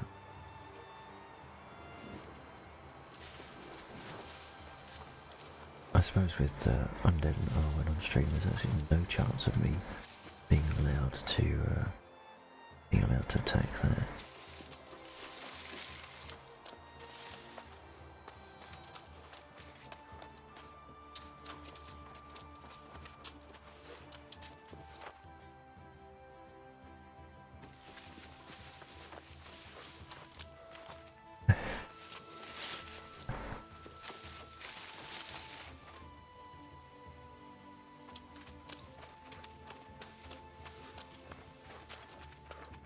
I've got to stick to the gameplay. Came out here for herbs. That's what I need, 'cause I need the herbs to make healing salves.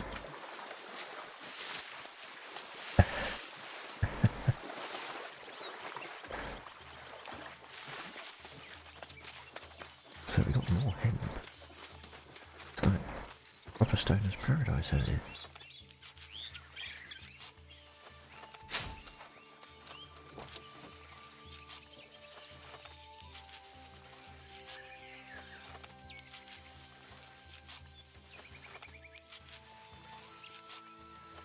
That's a long one.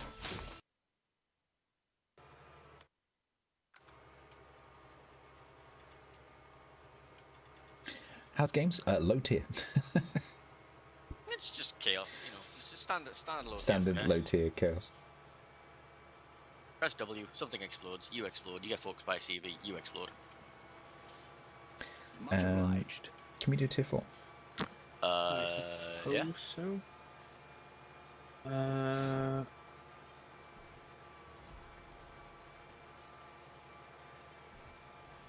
What tasks do I have to do with tier 4?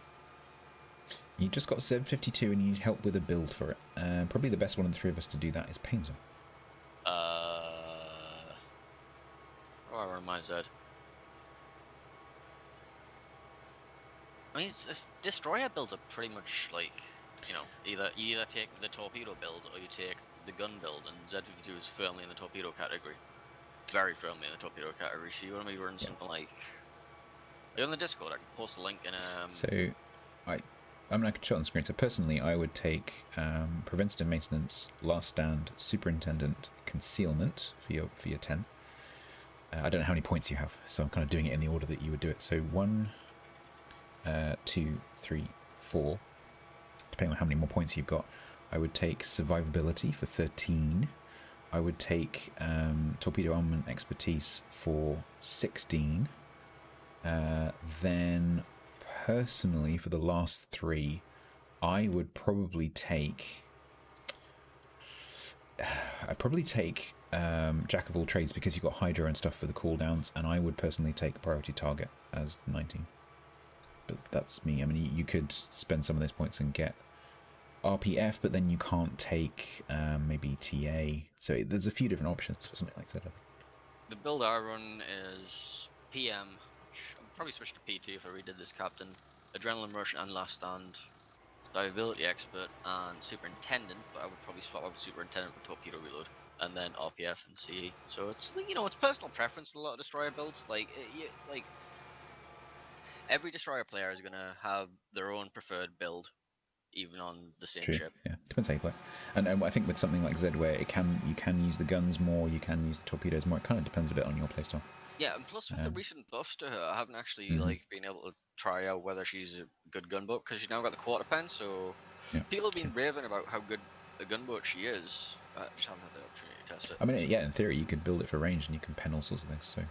So Z52, you can build it however you want. It's utility. I suppose one way you could play it is build it for range, drop a smoke screen, spam some big stuff because you pen most decks and things, and then you could go dark, go torpedoing, and then when your next smoke screen's up, drop that and start again.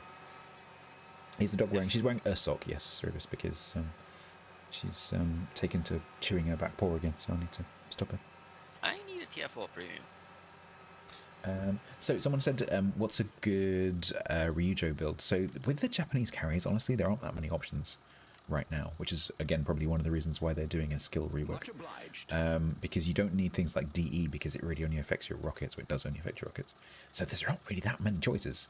Personally, the only option for me is whether or not you would take Concealment Expert on the Japanese. I do, personally, because it makes the torpedo bombers really powerful.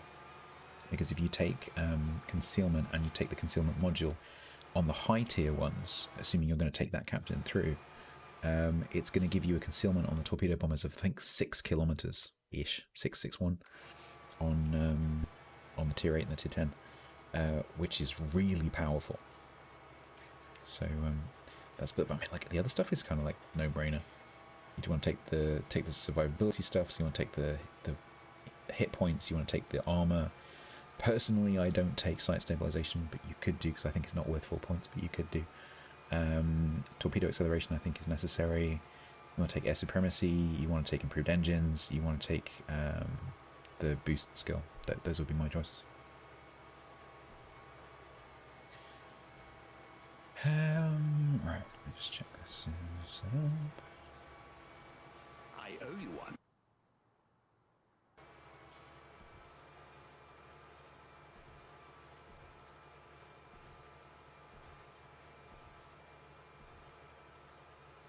I owe you one. Oh, campaign class completed. Yay. There you go. Accept that. The game end. Here, one second. Picking up a campaign task. I like how we can accept campaign.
One more soybean truck down. I think we've only got 3 or 4 left on this contract. And we got some rain last night, so that's a good thing. I'm thinking my rain gauges weren't empty, so I don't know exactly how much we got, but somewhere around ½ inch, quarter to ½ inch, somewhere in there. Not as much as we would have liked, but definitely helped. As mentioned previously, it is that time of year. Harvest is coming up on us quick. You can see we've got the corn header and the combine behind us. Jim and I are gonna go through a few things on this today. It did go through the shop at Midwest Machinery, so the bearings and seals are all good. We know that most of the stuff on it is good. We also know it needs new knives and bushings put underneath it. What the knives and bushings do is they spin around. Essentially, it's just a lawnmower blade. So these right here spin around really fast. And as the corn plant is being pulled down here between the rollers that strips the ear off, the rest of the plant gets chewed up by these lawnmower blades, and essentially it just sizes the residue down so that we've got smaller residue for tilling. These are the new blades right here. That's gonna be a good improvement over what we've got on there now. The first thing I better do is reload this grain cart in case we get a soybean truck coming in here anytime this afternoon. How are you, Rhiannon? Good. You can see here we've got our custom spout removed from this bin, and we got one of the sumps open, so I will climb up here and show you guys inside. We got it down to the point where we were able to get in through the top hatch here and poke this sump open. I think what the deal is there's just too many pods. So there's more sumps on the way back, but we'll pull out of this far draw for a while, and then we'll get more open later, and then we can piece this thing back together. Okay, well that is loading. I'm gonna check out some of our box of goodies here from May West. Take a look at starting on this thing. Come on, focus. Starting on this thing. Got the first one installed pretty easily here. All you gotta do is take the nut off on the back side of this bolt, slide the cap over, it snaps over the original cast piece, and then you tighten it back down.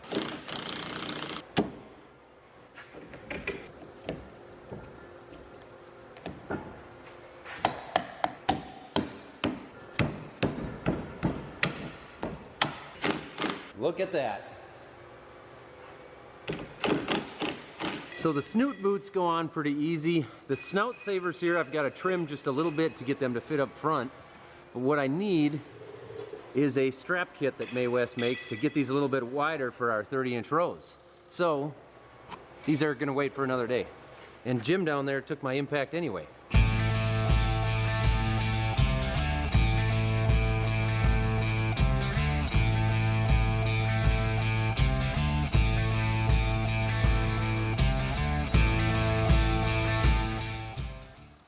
So we need 2 bushings. I'll go get 2 bushings. I'll return these bolts. We got enough knives.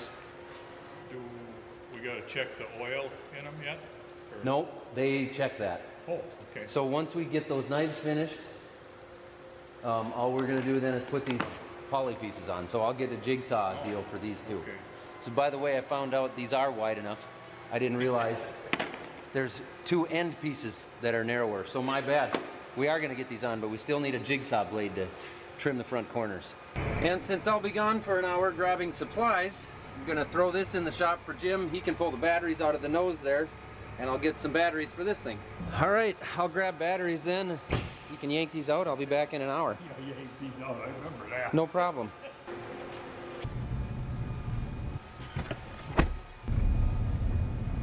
Suppose the new ones are lighter than the old ones were? I don't. Awesome. Thank you. I'll install the final 2 bushings and knives here. Well, Jim throws batteries in over there, but I'm gonna need both hands, so I gotta set the camera down.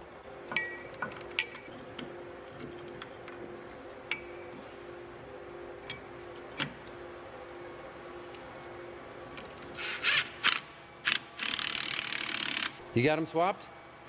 Perfect. All right, you wanna cut all these now? Me neither.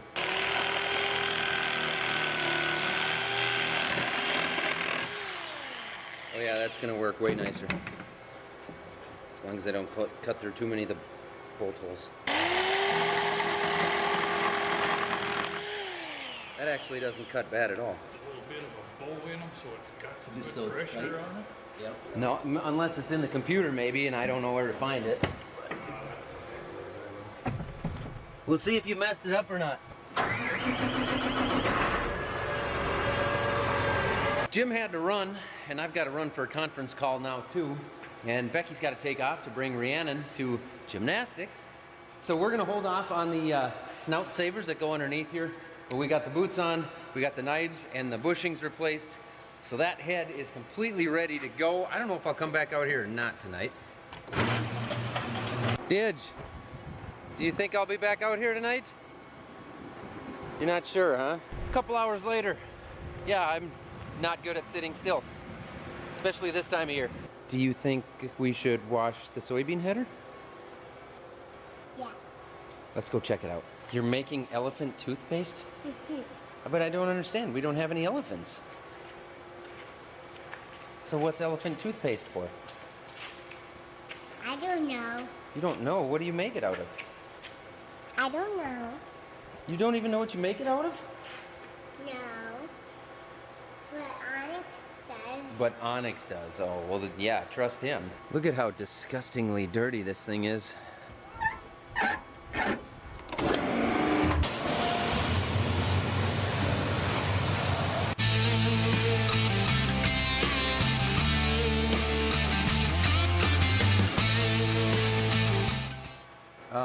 Should we go get burgers from the bar and ride around and look at crops, or should I take the Batwing out and mow some of the road ditches?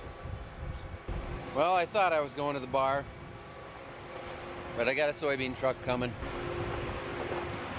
I really need to shave.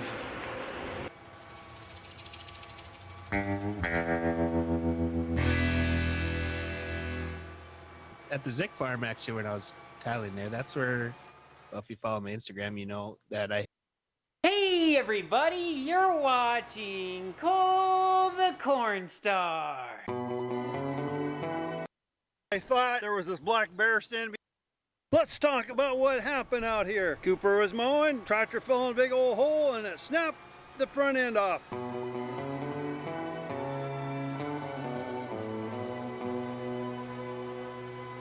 We got Zach over here today. He's chopping out a wall here. We need to get this auger here down further in this wall. What we're gonna do, we got a wall here, some cement. We can't get our one auger down low enough. I wish there was an easier way to get all this rock out of here. I wonder if I can get the backhoe in here.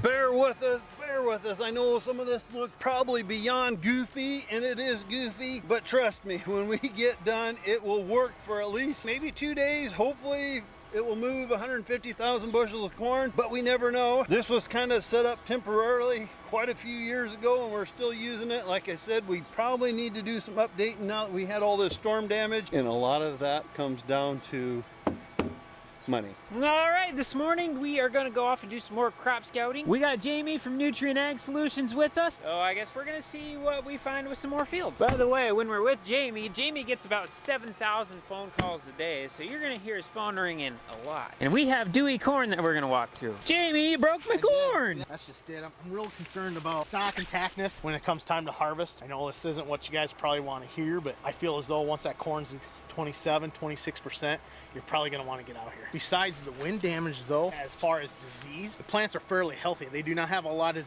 disease that have set in yet. One thing I kind of noticed here in this field especially, these leaves aren't really all tattered up like some of our other fields have been. The field we're on right now is what we call tabletop. Now overall, I think the harvestability of this will be okay. The corn head should be able to get under a lot of this, but there are going to be stalks like this that are on the ground and we're not going to be able to get. All right, Jamie, you got kind of a funny looking ear. What's going on? Just had some pollination issues for some reason. Just didn't pollinate on those few silks there due to lack of moisture, maybe some clipping of silks of insects. We can tell that this had pollination issues because of how the kernels formed. The kernels on this side of it are not very uniform, and we have a spot that don't have any kernels at all. This is what a normal ear of corn should look like. It's nice and uniform. Hey Jamie, you got a yield prediction for this field? I would say probably in around that 180. We've pretty much looked at everything we need to look at here. here. I'll try not to fall over as I'm walking and talking. We're gonna go check out a couple more fields though. Cooper just called. He's out in a drawaway mowing hay, and he said he just snapped the front axle on the tractor. We're gonna run over there and see what we need for tools, and then we'll probably have to come back, get the skid loader, the fork, some impact tools, and we'll see if we can get that tore apart. It looks like it's in a hole, but there isn't a hole there. The front axle snapped. So now we're gonna try to figure out a way to get that lifted up, but today our goal is kind of get the mower off so he can get it on the other tractor. He wants to try to get done mowing. How much mowing you got yet to do? 3 drawaways. I don't know if we'll mess with the front end much today or not. We kind of got things we're doing.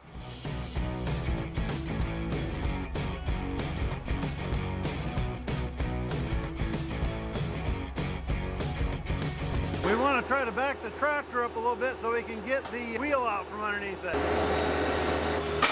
These little things are heavier than a guy thinks. Cooper thought he was just going along and the wheel ripped off. Pretty good indicator. There's a hole there, a big hole. I'd like to try to get the tractor out in the flat away from that hole. So we'll dump the tire on the trailer here and we'll go back and look at it. Sometimes some of this stuff you just gotta slow down a little bit and take it easy. I don't think it's sitting too good. It ain't sitting very good. It's just barely sitting on there.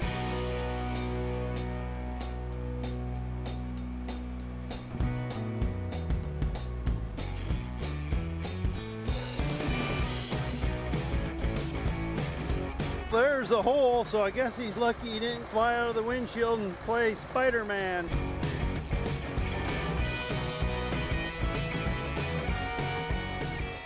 The way I look at it, we didn't have anything else to do till harvest, so we were just sitting around the lawn chairs. But what we're gonna do right now is see if we can find the parts, hopefully from a salvage yard. Then we'll come out here, try to lift the front end, get her equal. I think we can rebuild it back. It's just today we're kind of busy and we don't have the parts here, so no use messing with it too much. Okay. Let's talk about what happened out here. Cooper was mowing, tractor fell in a big old hole, and it snapped the front end off. Sure, a guy could scream and yell and make a fool of himself. The way I look at it, it was a plain accident. It could have happened to me, could have happened to Cole. All right, let's get loaded up, get back to the farm and see if we can get some other stuff, non-torn up, but things to get done. So now we're in the field that's right behind my house, and this actually looks to be standing a lot better. Not perfect, but better. It's kind of fun walking from one variety to the next because the corn has different characteristics. For example, some might be a really long ear and not a lot of kernels around, and others are really thick ear with a lot of kernels around but aren't very long. This particular one has really wide kernels. So right now this is still alive and it's growing, it's putting on weight, and nutrients are still being supplied to this. Here in about 2 weeks, once this hits physiological maturity, then it's going to black layer and then it's going to start to shut down. Then the ear is going to drop, it'll start to dry out, and then we'll be able to come in and harvest. I'm a little concerned about ear retention. I'm actually a little bit relieved to see this field in this condition. Out of the other fields that we've been in, they looked like they could be pretty rough when it comes to harvesting. But this one looks pretty good. Like I said, it doesn't look great, but it looks like we should be able to get in through here with the combine and get a large majority of this corn. We try to come into the field a little ways to get a better feel for how the field is actually doing, because the edge of the field has a lot more sunlight available to it and there's less competition going on. So those ears are able to get a lot bigger. That's why you can't really get a good prediction of how a field is doing just by driving by from the road. Right now we are in the Dynagrow field. This is number DG44VC40. It's a 104-day variety. Very flexible hybrid. Handles a wide range of soils. I'm pretty sure the whole field probably looks like that. Compared to some of the other fields that we've been in this year, this corn is a lot shorter. And honestly, we prefer shorter corn because A, it's not such a kite up there for wind to blow over. And it's also a lot easier to harvest because there's less corn stalk that has to go through the corn head. And also, in my opinion, if we have a corn stalk that's 15 feet tall, that's a lot of wasted nutrients that's just going into plants. So we just popped out of the Dynagrow field into one of our bean fields. And looking down these rows, we have a lot of sunlight between them. By this time of the year, these should be bushed together and this should just all be green. We think we had a little drift come across onto our beans and it caused these to be stunted. Makes them nice for walking through though, doesn't it, Jamie? In our area, Cornstar Farms has to call ourselves pretty lucky because a lot of our corn is still standing where we can get in there and harvest at least most of it. Some people around have fields like this. This field has been worked up with a disc because the corn was flat on the ground and they wouldn't have been able to harvest any of it, so they just came in and wiped out this field. Now that's hard to look at. That's enough corn and soybean talk for now. I'm gonna get started here on the yard again, do a little bit more final grading. We just have a little bit of sunlight left in the day, so I'm gonna try to get as much done as possible.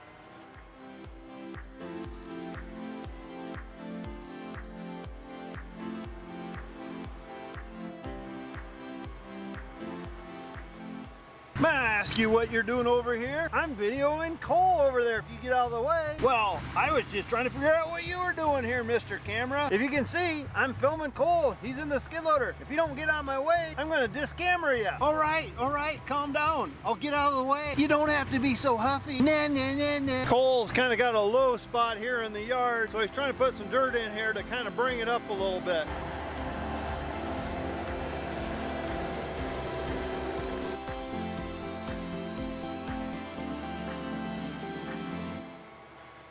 We've had a pretty solid day so far, but we're gonna call it a little bit early. Neva and I got invited to go to a Bible study with some friends, and then we're gonna go out to eat with them afterwards. This could be one of the last days that we get to go do something until harvest is over, so we're gonna take full advantage of it. Why is it that we're always running late to things, Cole? I don't know why you're asking me. Before we go, I just wanted to remind everybody we do have merch available through the link in the description, and remember, if you guys enjoyed the video, don't forget to hit the thumbs up button. Thanks for watching, guys. We'll see you in the next one.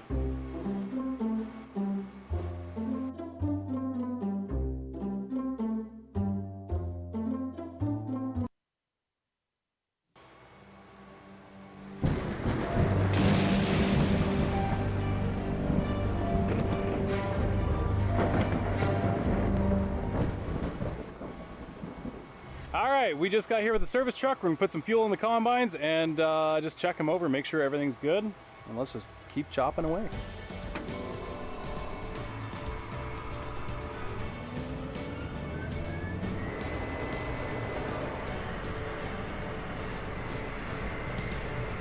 And like that, we're back down to like 25 bushel wheat.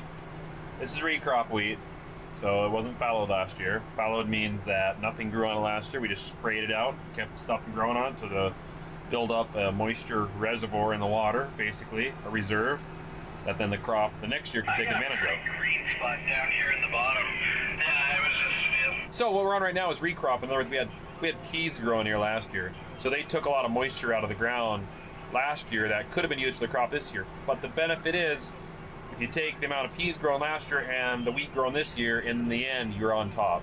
So that's kind of what we're doing. So it kind of stinks to grow lesser crops, but the fact that we're doubling up on crops, we get ahead. Hopefully. Just more work. But I like it that way. Better weed control. There's a rabbit! Go get him!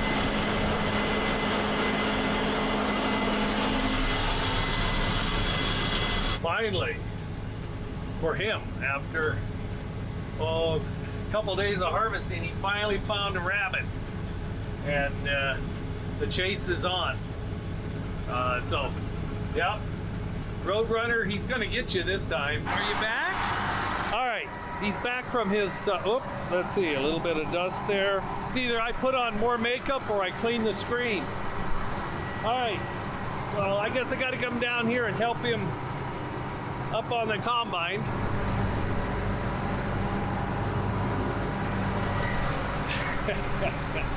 That wasn't much fun for him, and wasn't that much fun for me either, one-handed. So anyway, we need to get going and see if we can scare up another hare.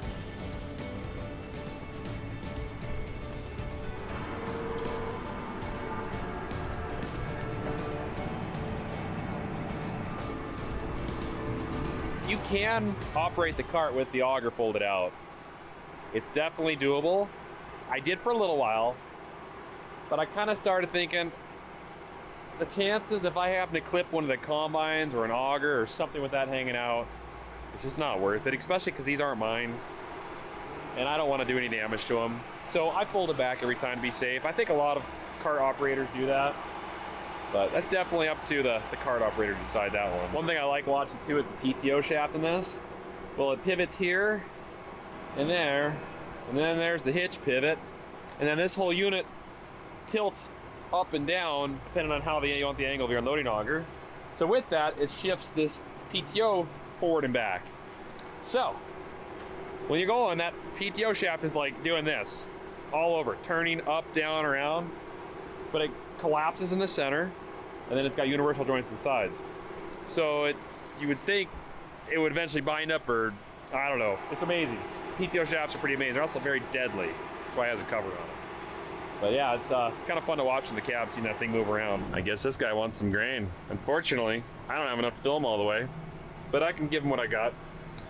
He can take it and unfold.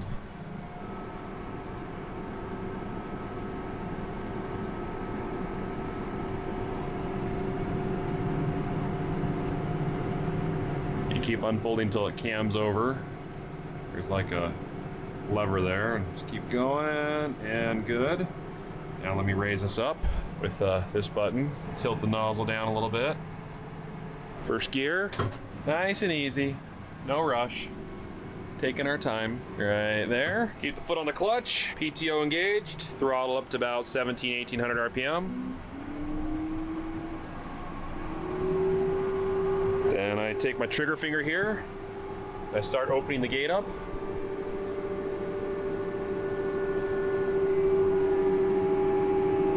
There we go. And now, I just carefully release the clutch on the tractor. There is already grain in that truck. I didn't even know that. Okay. Well, there's a big mound in the front now. See, that's what happens. This thing fills it up really fast. Well, I guess maybe I will have enough to fill him. I didn't know he already had grain in there. I thought he was empty.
Cutting a path for the tractor so I can get through, so I can dump the combine and then fill the truck and then get back to this again and again and again and again and again and again and again. It's just so much fun. I actually do love this. I'm kind of giddy. There was some pretty cool moments, the sun setting and the combine's lights on, beautiful sunset, and it just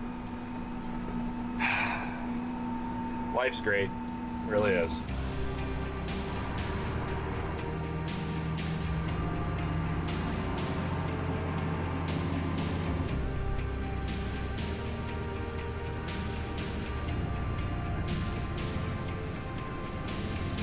That's it for this field.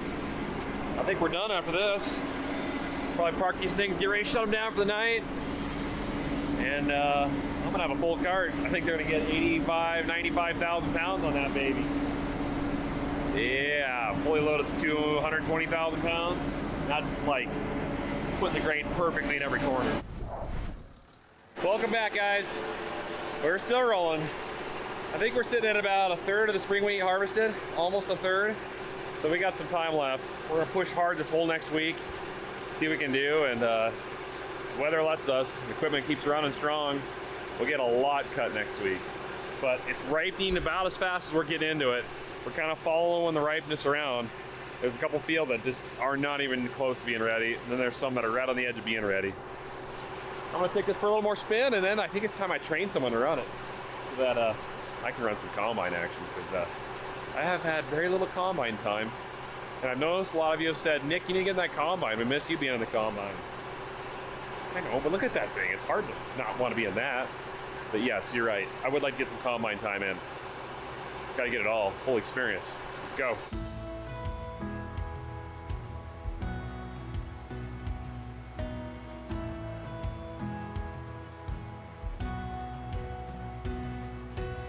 All right, shuttling vehicles. That's what we do in the morning. Yeah, still got 1,600 gallons in there. My patch job is not dripping. Look at that bulge. Not good. Yeah, that's a weak spot on those tanks. Gonna have to find a replacement tank for this thing. But anyways, yeah, let's move this equipment over to the new location. So we'll have water on site for when the worst case scenario happens. We got a big fire. I'm ready to handle it. So repeat. You guys hear that a lot? Well, that's true. I think this thing's ready to roll, fire-wise.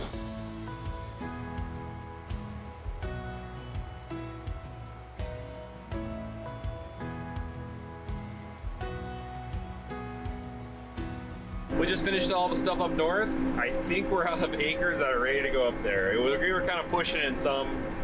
I mean, it'll blend fairly well. When I say blend, I mean the ripe stuff that's low moisture percentage will blend off with the high moisture percentage wheat or grain. And then hopefully when it's in the bin, there won't be pockets of wet stuff and it'll dry, hopefully, evenly together. So we're done with all that. Now, the issue is, our storage situation is kind of changing.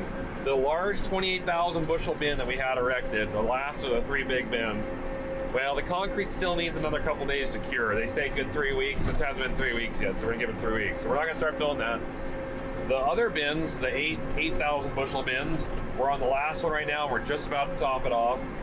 After that, all of our bin storage is way up north where we've got some land that's not ready yet. We want to put all that in there.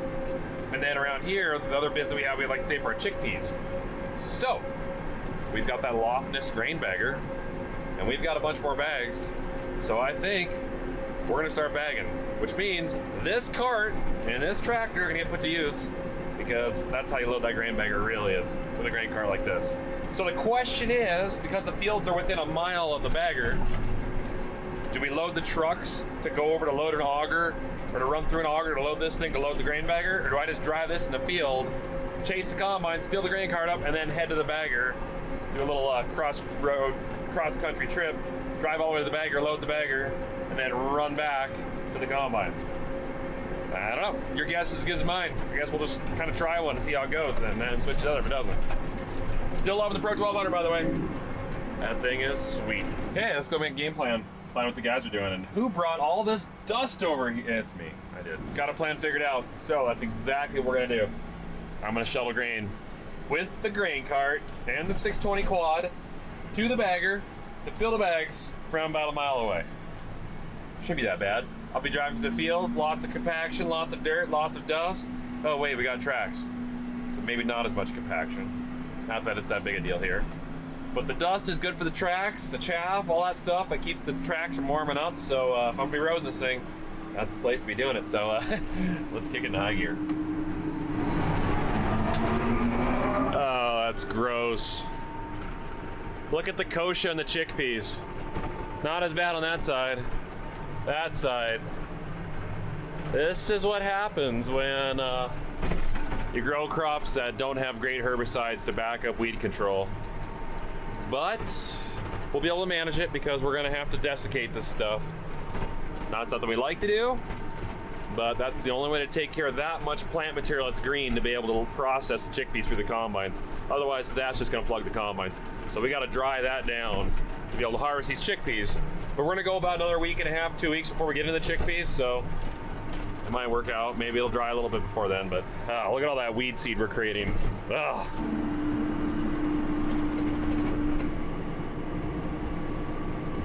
Dad's got a broken section. Those crop lifters, the pickup guards, you guys remember a couple of videos back and I was like, I hate these things, but we gotta run them. Yep, still hating them. They break so much. And maybe what I guess the best way to explain it is it's like taking a rake and raking the ground at 4 to 6 miles an hour, and then every time you hit a little rock, the rock bounces up and gets right into the section or the sickle, and bam, there goes the guard, there goes the section. So these guys have been stopped constantly repairing their headers because they just beat up headers. But if you've got 10, 15, 20% of your crop on the ground, well, cover that over a couple thousand acres and there's some money there. So you got to pick it up. We have to do it. It's just part of the game. But some of the land has been really bad, some of it's not been as bad. We're kind of in between. Because this tractor's so new, the techs told me to feel these lugs on the inside here and see, after I've ran it much, if there's a hot spot on one side versus the other side. And that can mean that the tracks are out of alignment and they have to realign them. And I guess it's a pretty common thing when they're brand new like this to get them finally tiled in and tuned and the tracks broke in. They also said it's really good for tracks to have dirt in it like this. That's good. You wouldn't think so. Usually putting dirt and rocks and all kinds of straw and stuff like that is bad, but no, it's good. It lubricates the track, keeps the heat down, keeps things slippery. Because this is rubber on rubber. That's all rubber, that's all rubber. It's laminated on top of that casting wheel there. So it's interesting. I'm not like that knowledgeable on tracks, so for the non-track people out there, there's some information for you. And when you break a section, this is what happens. You get skipped. And that's money you're not making, though. That's not a lot of wheat on the ground there. And at the current prices of wheat, that's like a penny. But it adds up over time, so it's worth catching. You don't want to have skips. Plus all your farmer neighbors, while I drive by, they're like, what are those guys doing leaving wheat in the field? You're all laughing. You know it's true. Don't deny it. These flagship combines, I just love how little belts and pulleys are on these things. Maintenance on these things daily is like hardly anything. Just a couple 50 hours. Actually, I don't even know that. It's mainly just a couple 100 hours, and then a couple 200 hours, then like a 600-hour grease. I mean, there's just not a lot to happen between checking oil and cleaning the air cleaner. It's awesome. Hi, Goobers. What are you doing out of the combine? What are you doing? You just hanging out with Grandpa? Okay, I won't back up. That's not a good place to be. Don't worry, we watch out for you. Yeah, you're gonna go back in the combine. Okay, I'm thinking 2 more dumps, then let's go fill a bag. Let's see, what am I at? 70,600 pounds. So I'm at 63% full of the cart capacity. I've got 41% of the weight is on the front half of the cart, which is good because I want some of that weight to be on the drawbar and not on the back end, so it doesn't, well, go drawbar high. But let's see if we can throw some more weight on there. I got Dad pulling up here right now. He's gonna dump his load in there. That'll add another 16,000 pounds or something, depending on what he's got in his combine, and then we'll grab the other one. I should be plumb full. And let's make the trip to the bagger. Okay, he's just finishing up in it. I'm gonna have to make this fast because the thing is, we're gonna try to do this without trucks. I'll try to grab what Chad's got on his combine, see if he can stuff it in there without spilling all over the ground, and go dump the bag and get back in time. Oh yeah.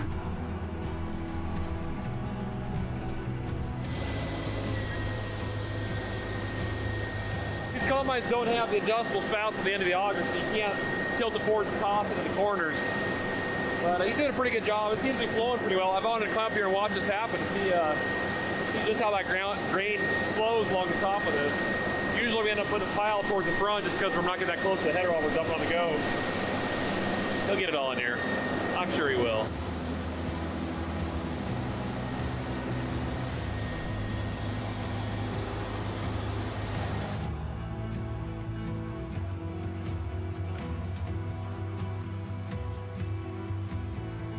Let's get this thing started for him. Oh no. Battery's dead. Okay, Wiggles gonna go get the jump pack. I don't know, that's a brand new battery. Must have a drain or some kind of electrical leech on the system somewhere. It's pulling it down. That or the key got left on or something, I don't know. It was clicking, so it wasn't 100% dead. That's the important part. Fortunately, we have a jump pack now on the farm. Thank you, Matt. Combines are filling up right now, and we're not dumping. This idea of trying to keep up with the combines doing this, I don't know if this is gonna work. There we go. Good deal. Okay. All right, let's do this. See if we can keep up with this thing. Pretty sure this car can overload that Loftus bagger, but you know what? Who knows? I might be surprised. I've got the gates open about 50%, so I've got to be doing about 500 bushels a minute. And it's taking it. I don't like pushing stuff to the max, but I'm kind of curious. I kind of want to open this thing up more. Let's do it. Let's go to 70%. Okay. Bagger's running at 70%. Or not bagger, the cart.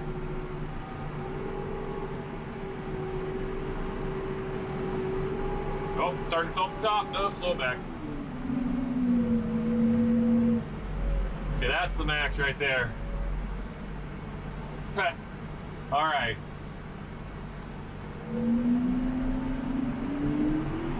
So I just started to mount it. Now, technically they could run probably the bagger tractor a little faster, PTO speed, but I think they got the sweet spot and they want to change it. I don't want to do it either, but that's cool, man. That thing takes a lot of grain.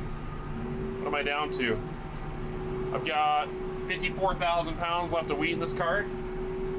So we've already dumped over 40,000 pounds. Bag ripped. Some in the corner there, I don't know why. Started catching the bag and ripped it. Probably was going through too much. It watered up and it rolled that up. Oh man. Made a golf ball and wouldn't get it and then just started ripping it out. You know, strip the whole edge there. Well, that stinks.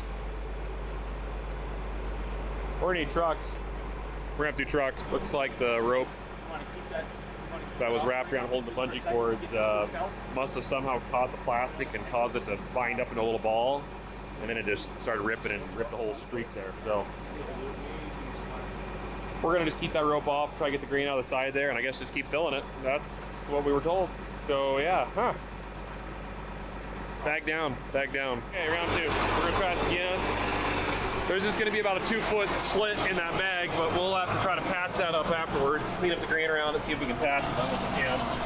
But I'm gonna go ahead and feed this thing some grain again. A little slower. Maybe a little slower. Is that a good idea?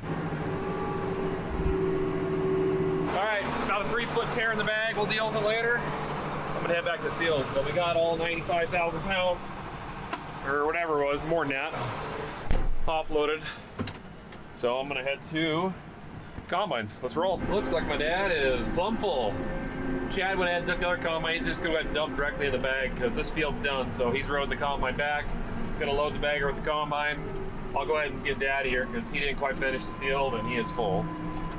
So I'll take whatever he's got left here and then move on to the next field.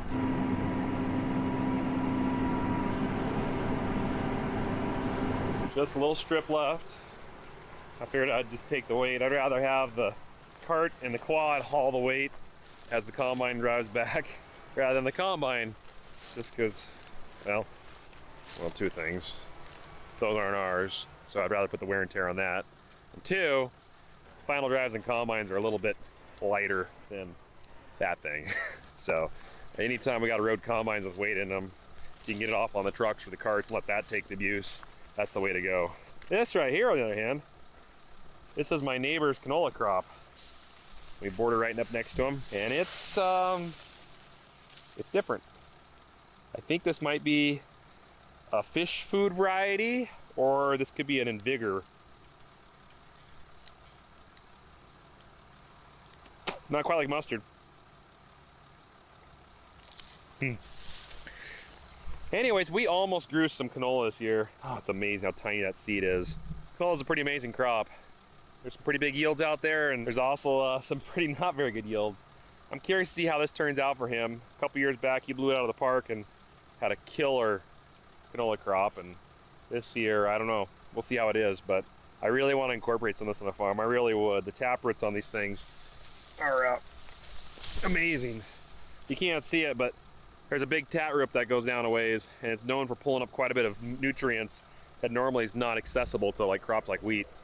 A lot of good things about canola. It's just another crop to worry about, but being an oilseed crop, I'd be a good rotation to put in. It's just, we're just so dry here. It's just hard to guarantee a decent crop, so I don't know. We'll see. Maybe next year. Maybe we should do some canola. What do you think?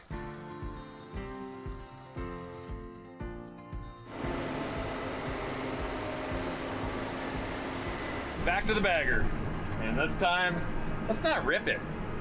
What do you guys think? Did I overfill it too fast? I mean, technically, you would think the bagger, if it started to mound in the hopper, couldn't overfill because it's going as fast as the auger and the bagger can supply the bag. So I kind of doubt we were overfilling it. I think it was just a weird, kind of freaky accident that normally wouldn't happen, where the bag happened to get caught in the rope that holds the bungee cord and caused a little rip. That's my guess. But I could probably bag a little slower. All right, there we go. Next field. Still bunching up a little bit down there? Yeah, but like Scott said, they need to go that way more. By different hooks. Here's the rip right here. You can see the little bulge right there where it caught.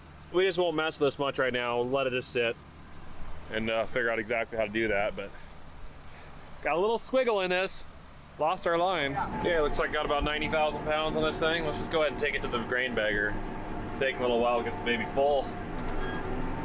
Wheat's not yielding as good as I would have hoped. I was really kind of hoping some of us would push that 40 bushel an acre. We did have a field or two that did, but I think it's going to average mid-30s probably, about the same as the peas really, which, you know, is pretty typical, I guess. It's just when grain prices are as low as they are, it'd be nice to have another couple more bushels to make up the difference. So we'll see how it goes. But yeah, there's still some good acres left to cut. We'll find out what they come out to be. But let's go bag this.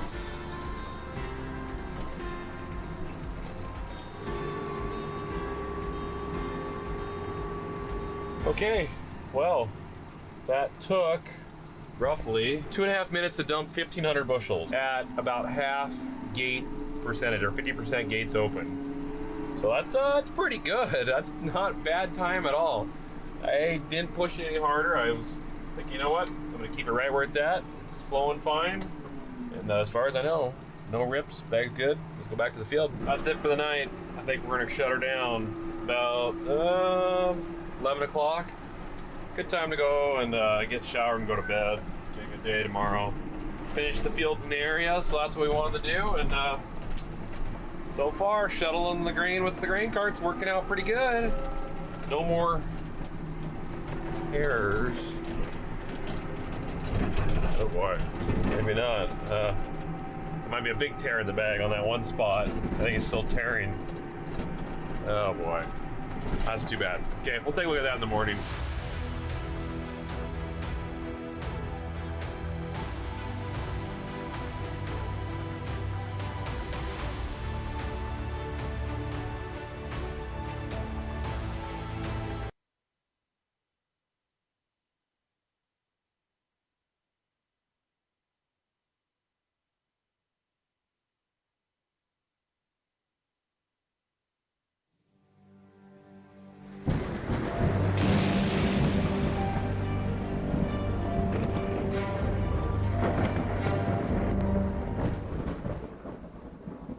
All right, we just got here with the service truck. We're gonna put some fuel in the combines and just check them over, make sure everything's good, and let's just keep chopping away.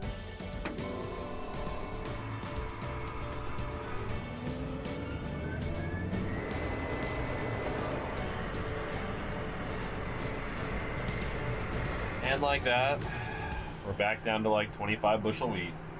This is recrop wheat, so it wasn't fallowed last year. Fallowed means that nothing grew on it last year. We just sprayed it out, kept stuff from growing on it to build up a moisture reservoir in the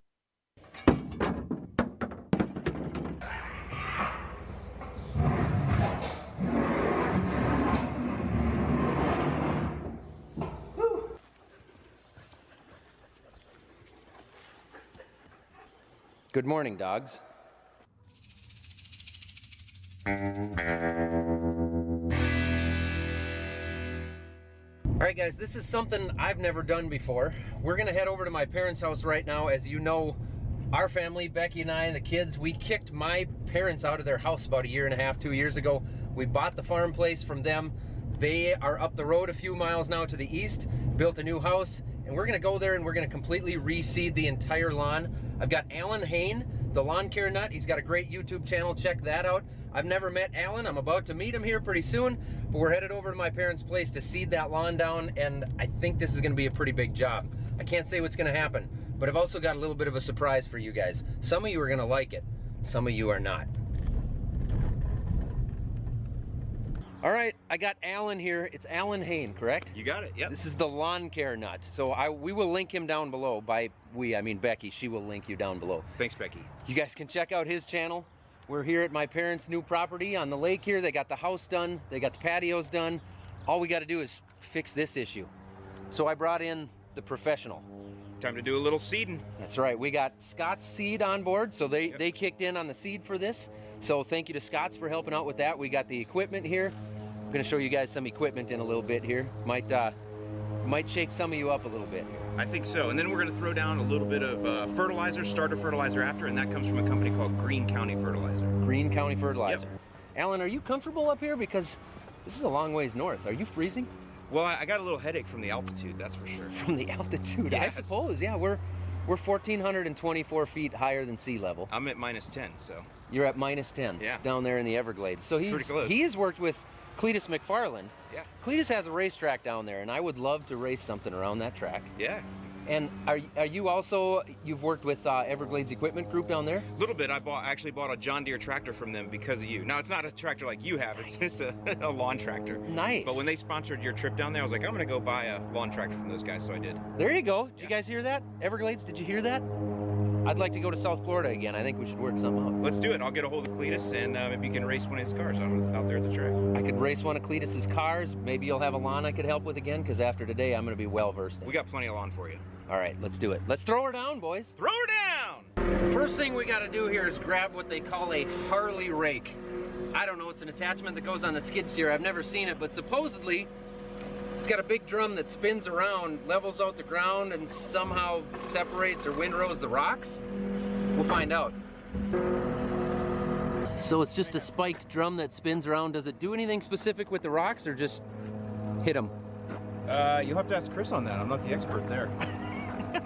Does it pulverize the rocks? Does it pick them up for you? No, it just windrows them. Just windrows them, okay. Pushes them to the side. It took a band of geniuses, but we got it figured out now. We've got a separate remote that runs the tilt, or the canter, I suppose is what I'd call it. We got it, we got it. To the back of the property. Go to the back. I got a rake. Work your You way. got a rake. Work your way to the front. If I'd have known Alan brought a rake, did we really need this thing? I mean, you know, see how it goes. We had it working, then Dad broke it. Alan, how many monkeys does it normally take to get these going? Well, better not. We don't have enough, apparently. Not enough. More than we have. There.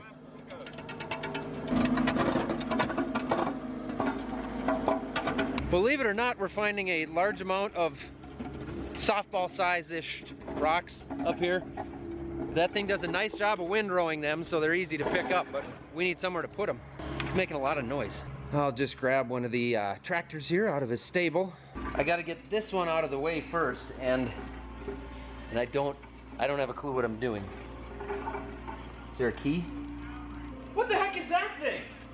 I'm pretty sure it's a tractor, but I don't know how to, I don't know what to do. It's Toro red. It's a Toro? It looks like a Toro. It's much different than mine, that's for sure. How many monkeys does it take to start a case tractor? Well, Hey, push the orange button, see what happens. it is red. Look, don't let. Is it broke down already? You can barely reach the pedal though. We could adjust the seat, I would think. That'll be nice. He's the only one I can make fun of for being short. I got feelings too. Woo. Simple as that. In all seriousness though, Dad recently bought this case tractor on an online auction that is a 45C, a little bit bigger model than this 3038 here. He wanted something that would handle a little bit heavier equipment, which worked out well because we got the aerator here that we're gonna plant the seed with. Does he not know how to go? So yes, we own a case tractor now, and so far, obviously I haven't driven it, but Dad actually says he likes it a lot, really likes it. I'm sure I'll drive it some today, I hope, if he can figure out how to get it going forward.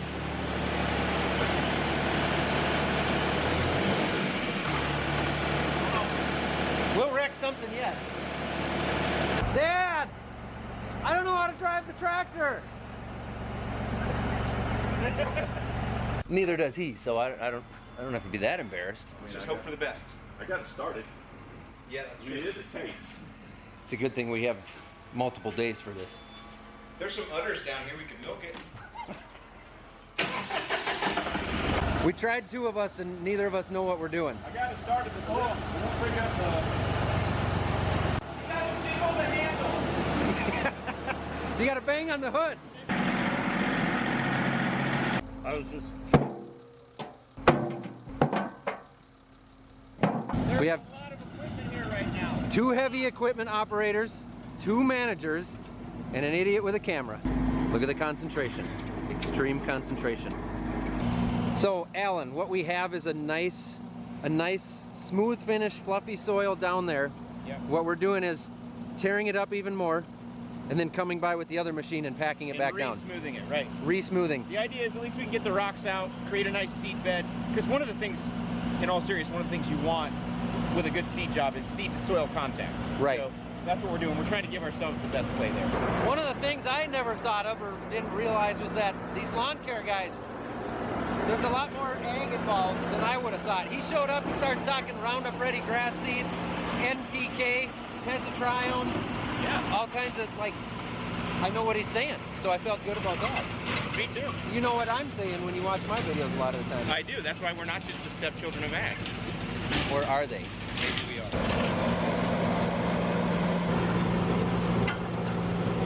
So this aerator will seed, but I guess for whatever specific reasons we're not seeding with it today. What we're doing is leveling out and firming for a seed bed, and then we're actually going to just broadcast it over top of this.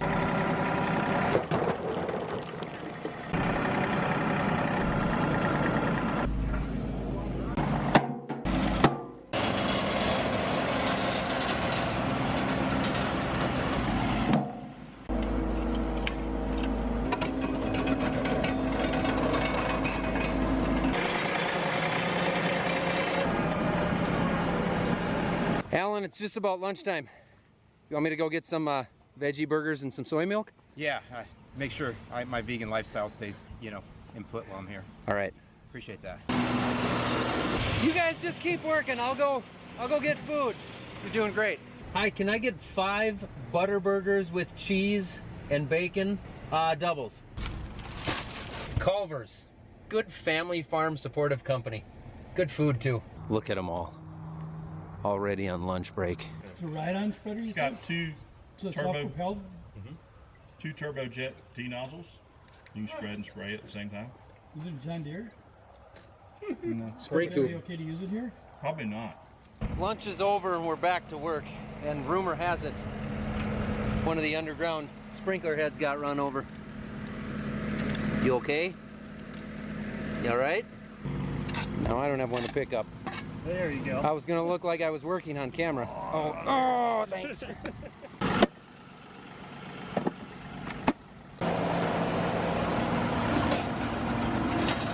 I'll jump over there and probably push him downhill. Yep. You want to grab that? There's about 3 orange flags just marked on the power line. You want to grab those? No. Yep. From this area up, be right over there. All right.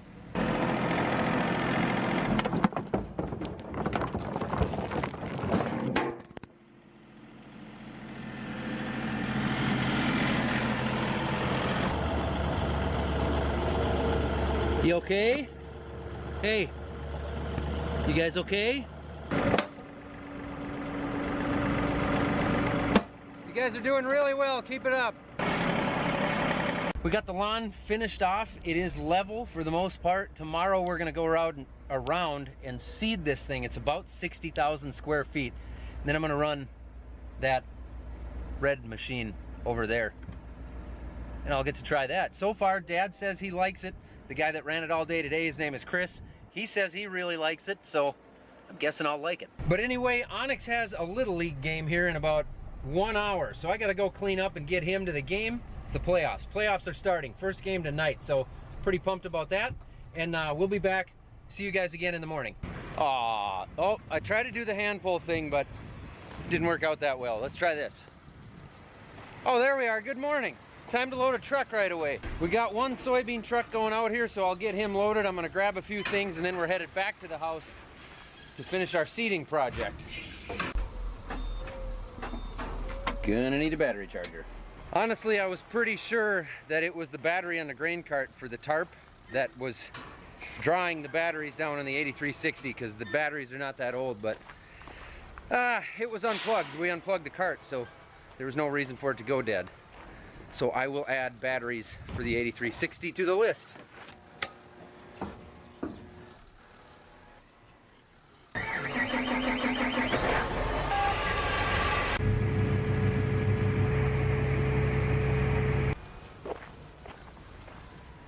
Well, that's done. Now it's time to do the real work and get back to work on that lawn.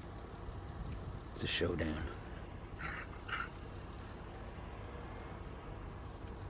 Get her.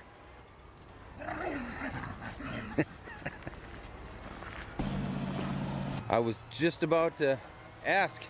You can't get enough of that red tractor, but yeah, you definitely got a leak. That ain't good. That's hydraulic oil. You made a big mess there. What'd you do? Look at him, he's just mad. He's just gonna stomp off. He's done.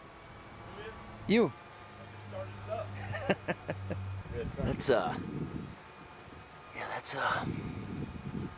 I suppose start it up again. I'll have to look in there, see if I can see where it's coming from. Is it a hose? That's almost what it looks like with as much oil as there is there. Don't get so worked up. We break things every day. But I really like that red tractor. Well, I guess get some coveralls on then. You go ahead and fix it. Paint it green. Morning, Alan. Got good news and bad news. All right. We're gonna finish the lawn today. That's good news. That's good news. You wanna hear the bad news? Chris broke your red tractor. I just turned it on, Nate. Just turned it on. What happened? Got a big hydraulic leak. Really? Big one.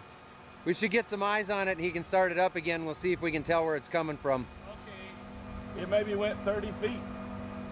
I don't know if the 3038 will handle it. That machine? Yeah. Well, we'll see where it's coming from on that red one first. It only needs 12 horsepower. You think I would joke about a tractor breaking down? I thought maybe just because it was a red tractor it was expected.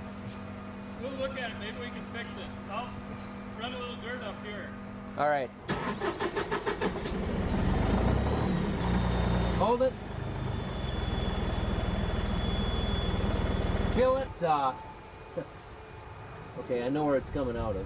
I can't tell you if something's broke or if it just needs to be tightened, but I know where it's coming from. But it's going both directions. There's a big, I don't even know what those fittings are called, big eye hook fitting with a bolt down the top, and it's shooting out of both front and back of that.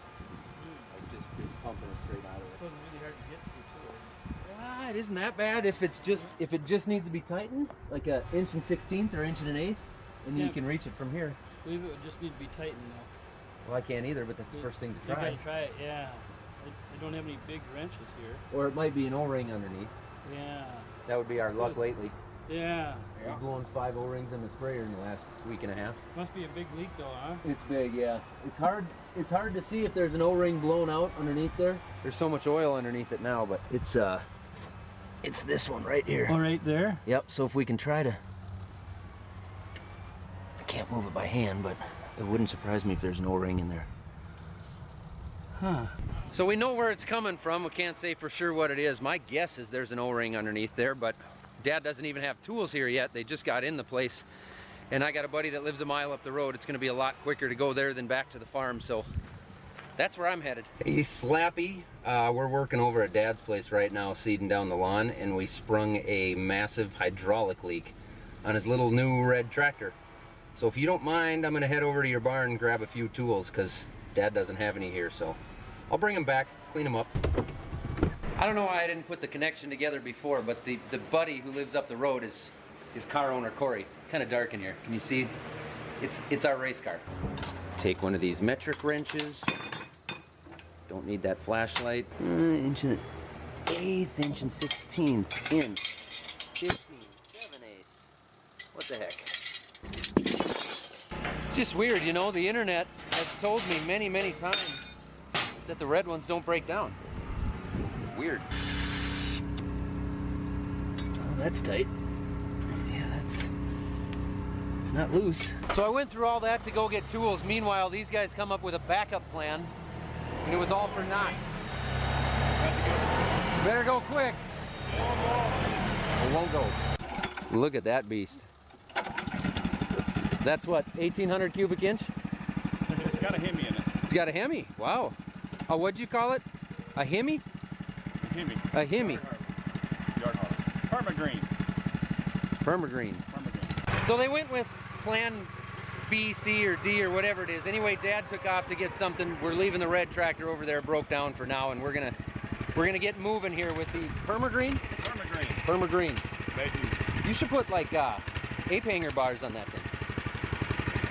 Well, you can actually drop the handle. That's cool too. You get going too fast. That's the good stuff? That's the good stuff. Whew. Right there. Alan, what are we mixing in here? So, well, the first thing we're putting in is Mesotrione. Tenacity is the brand name. That's the Mesotrione, so that's going to act as our pre-emergent control. Yep, similar to, well, exactly the same active as what we use in our fields sometimes. Exactly the same. Yeah, and this is off patent now, so you can get this in generics now. Yep. So, and then we've got starter fertilizer here, Green Pop 16-21-2 in PK, and then RGS, root growth stimulant. So this is essentially humic acid, fulvic acid, and hormones from sea kelp. All kinds of good grow stuff. All kinds of good juju to really help the seed, like we say, to jump out of the ground. Are we putting seed in this thing too, so we're doing it all in one application? No, I'm going to put the seed right at the top so you can spread and spray all together. That's efficiency. Very much so. Look at that. Black gold. Isn't that pretty? So this is the blend of sea kelp, you said, humic acid, and fulvic acid. With cold water seaweed kelp. With cold water seaweed kelp. So what's the rate? You guys are doing rates by the square footage, is that correct? Per 1,000 square feet. Per 1,000? 3 ounces per 1,000. Okay, you're not doing it in acres. Not in acres. And this right here now is a blend of 18-21-2. That's our NPK going in. So this would be basically like a starter fertilizer. It is a starter fertilizer from Greene County Fertilizer Company. And you guys actually sell that, right? We do. We sell this to DIYers in 4 packs or in 5 gallons, and they can use it for seeding or sodding. Okay, and they can get it where? Yardmastery.com, that's where we sell it, or on the lawncarenut.com. Becky, link that down below. There it is. This is the genetically modified grass seed right here. Yep. Roundup resistant, glyphosate tolerant. It actually has, it's crossed with spinach DNA for a really dark green, correct? Yep. And it grows slower, so you don't have to mow it as often? It's been great. Yeah, you should only have to mow once every 2 weeks. Usually in season, you'll have to mow Kentucky bluegrass, you know, like every week, maybe even twice a week. This should be every 2 weeks. And they actually undersell that. I have the St. Augustine grass that's bred similar, and I'm almost never mowing, once a month maybe. So the biggest thing is that deeper, darker blue-green color, though, because we want your dad to dominate the neighborhood, and that's the way right. you do that is with the darkest, greenest grass. That's what it's all about. You have to have magic seed. Scott's Pro Vista. We will tag that down below too, but they provided this seed so that we could do this, make this video. So thank you to Scott's for that. Yep. This is brand new. This is not really, this is just now coming out, so you're one of the first to have it. Yes. Neighborhood domination. Where's the GPS globe on that? It doesn't have any LEDs on it either. No, no LEDs, no GPS. There we go. So this thing's laying down seed and our NPK fertilizer, starter pop-up, the Mesotrione, the sea kelp. It's all in there, doing it all in one pass. Sporty. Hey, Chris, can I drive it? You can. Ooh. They give you a tutorial. Yeah, I'm gonna need a tutorial for sure. Stand right there. All right. Where the little foot pads are at. Yep. So here's your hopper opening. I've already got it set. That's set. Okay. Yep. You'll just push your hopper forward. Spreader on. Spreader on. Does it click into place, I assume, against this? Yeah, it's just friction. Okay. So here's your spray. Okay, so hold that down once I'm going. Hold that back. You want to leave that back the whole way. Okay. So your hopper's going to be open. Open. Yep. Back. And then pull that back. And here's your accelerator, your throttle. Oh, you can't make the, you almost dumped me there. You almost, that would have been hilarious. I love the manual farmer. You got to make like a motorcycle throttle. Yeah, well that would be even harder. Yeah.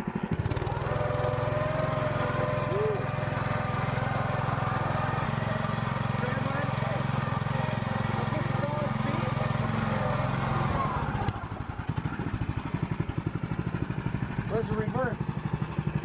Might have overdone it there. She's Sorry, Dad, you might have some growing in the beds. We'll take care of that later. Back that way. It's like driving a shopping cart. It needs power steering.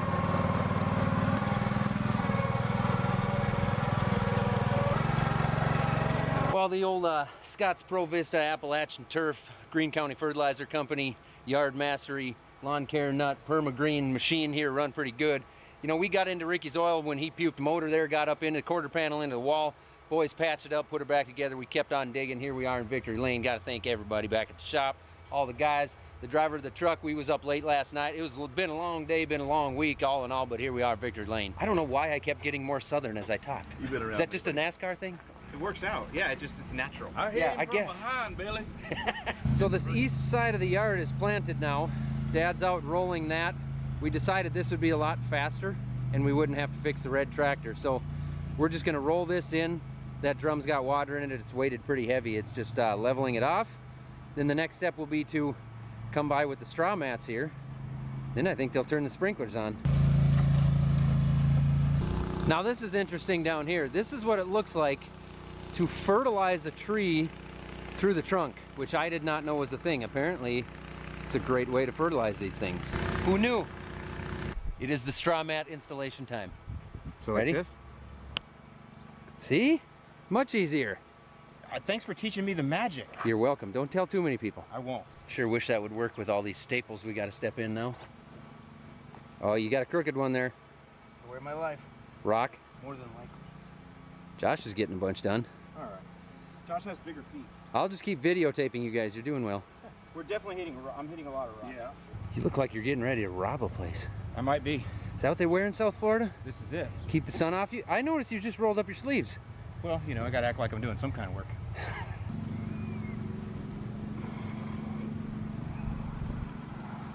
Only a few more hours of this to go. This is every bit as fun as you would think it would be. I'm coming to help you guys. I'll get there. We'll wait till we find a little piece for that. Josh says we're going to the fence here. One roll from this box to the fence. Alan says we're going to be 20 feet short. 20 feet short. I'm saying 8 feet short. One of us is going to be a hero. And Chris, I think you should start back there and be realistic. don't you show up now and try to be a supervisor. Start back there where you're supposed to be. No excuses. How tight should we pull this? That's what she asked. We got a sprinkler head there we're going to have to cut over too. You going to the side, that'll work. All right, here we go. Uh-oh. It goes for a lot longer at the end than you think. I don't know. There's a lot more left than you think. A lot of jokes in there. See where, oh. Oh, that's Looks like about 8 feet from the fence. That's a lot of stretching. That's about 8 feet from the fence. I get to buy you guys a round of drinks. Isn't that how, that's how that works, right? There goes Onyx. You need me to teach you, Onyx? I'm pretty good at that now. Isla, do you think you could drive that? I think you could. I'm not too tall. You're not too tall? Oh, yeah, it'd be hard to see, wouldn't it? Ellen, I think we just laid our last roll here. Our last roll of straw, right? I'm so glad. I hope so. I hope so, too. I didn't have the camera on for like 6 hours. Me neither. And I'm feeling sunburned. Oh, yeah, no Sweaty, doubt. dehydrated, hungry. All of the above. Scared. A little scared, huh? A little scared. Well, we gotta be hopeful. Let's be hopeful. All right, positive attitudes. All watering all the time now. All watering. That's the key. You and I, we gotta go to the watering hole.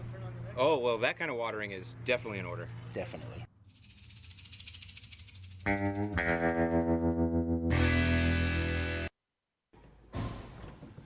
Hey guys, it's called the Corn Star, and yay, baby! Hey everybody, you're watching Cole the Corn Star. If you're even slightly interested in farming, or just want to watch a 21-year-old farmer get some stuff done, you're in the right place. This is a disclaimer. If you do not have a sense of humor and or enjoy high-quality educational entertainment, this video is not for you. Viewer discretion is advised. Don't worry, guys. I always keep it family-friendly. Oof. Yeah, I definitely forgot to put deodorant on today.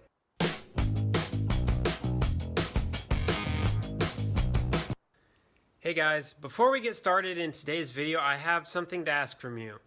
We are quickly approaching 10,000 subscribers, and at 10,000 subscribers, I would like to come out with a video with some questions and answers that you guys have. So if you have a question for me, my dad, my brother, or any of the other people on the farm, please write it down below and then I'll make a video over it. And as always, if you like the video, please give it a thumbs up. Do it right now while you're thinking about it. All right, good job. If you have any other questions or anything, please, down below, because I'm going to make a video over it. Yeah.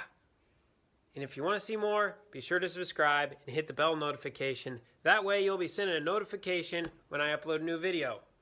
All right, that's enough talking for me. Let's get into some farming. Hey everybody, it's Daddy Cornstar. Do you ever have one of them days when things go wrong and when your kids are around or your wife's around, you can blame it on them? Well, I'm going to show you something that Cole the Cornstar did. He doesn't know this yet. Give me a second.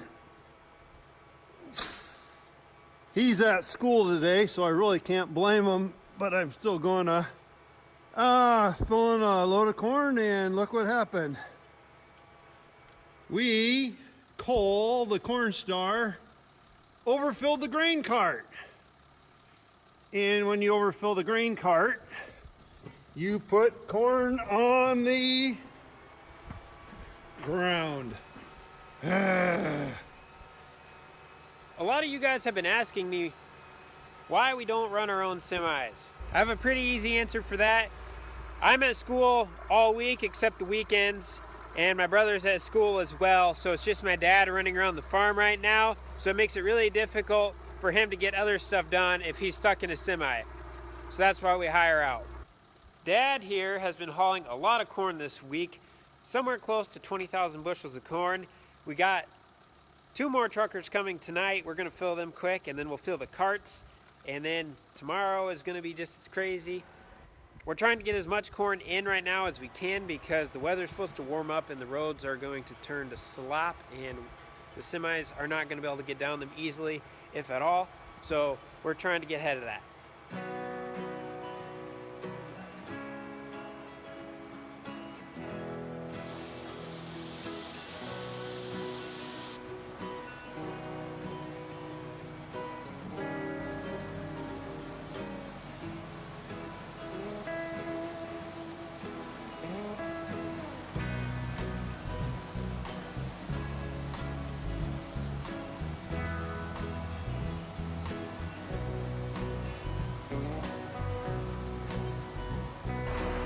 She's full.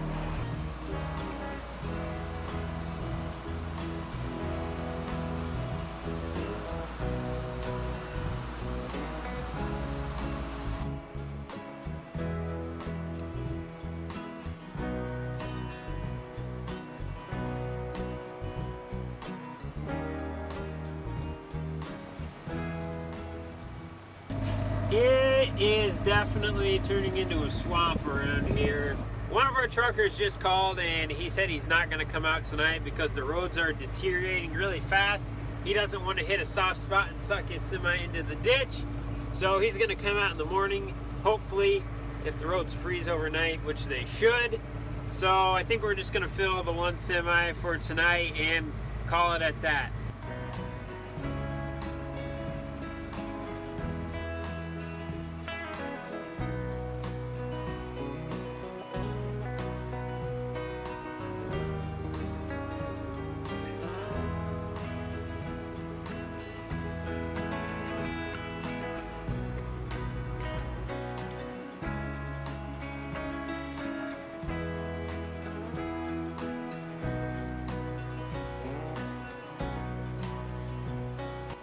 Nice and cozy.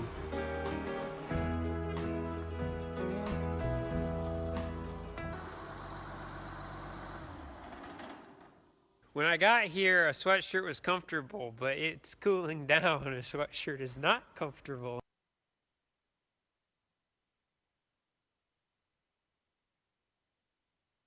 Hey everybody, you're watching Cole the Cornstar. Before we jump into the video, I just wanted to thank everybody who's been showing a lot of support to the channel lately. Everybody who's been commenting, giving some awesome feedback, everyone who's been liking the video, and especially everybody who's been subscribing. The channel wouldn't be anything if it weren't for you guys, so I just wanted to say thank you.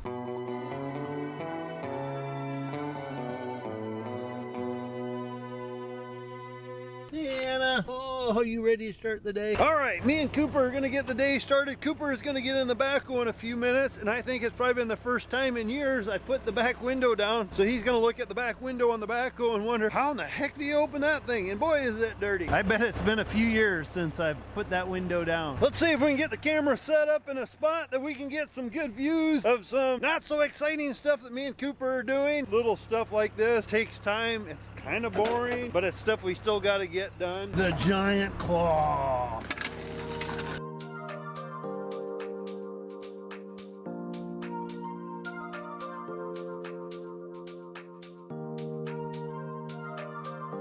I'm gonna cut this piece of wood we just put in to block the car from sliding out, and then we'll put this other one in, and hopefully this pit's ready, and hopefully we can get this other one ready today, and maybe get the dryer in the spot.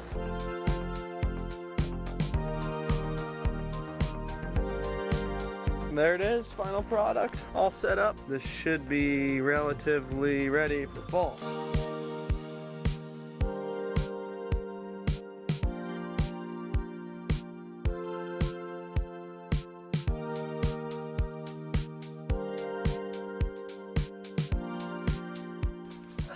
Hey Cole, you wanna grab me a glass of water? Oh, he's inside. Don't worry guys, we'll get all this hard work done. We're gonna go pick beans, and guess who's gonna wanna run the combine? Any guesses? You guessed it, Cole! If you don't do any hard labor, I'll run in machinery.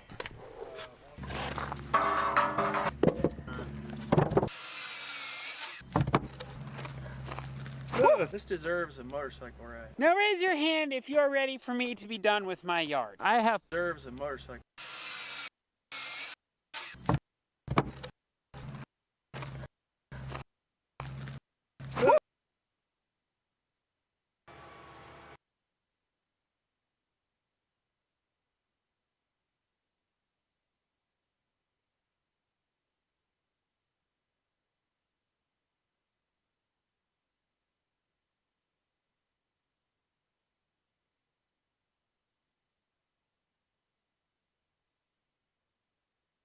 This deserves a motorcycle ride. Now raise your hand if you are ready for me to be done with my yard. I have put a lot of work into this, and it is getting very close, and I'm running out of time to work on my yard. So I'm trying to bunker down here, see if I can get this thing wrapped up. I have a lot of dirt that I need to transfer up by the house because I have low areas up there that I need to fill in and smooth out. I have a big high spot over here that I need to address. The front ditch is not very smooth yet, and way down there I also have some more areas that are really high. Let's get started.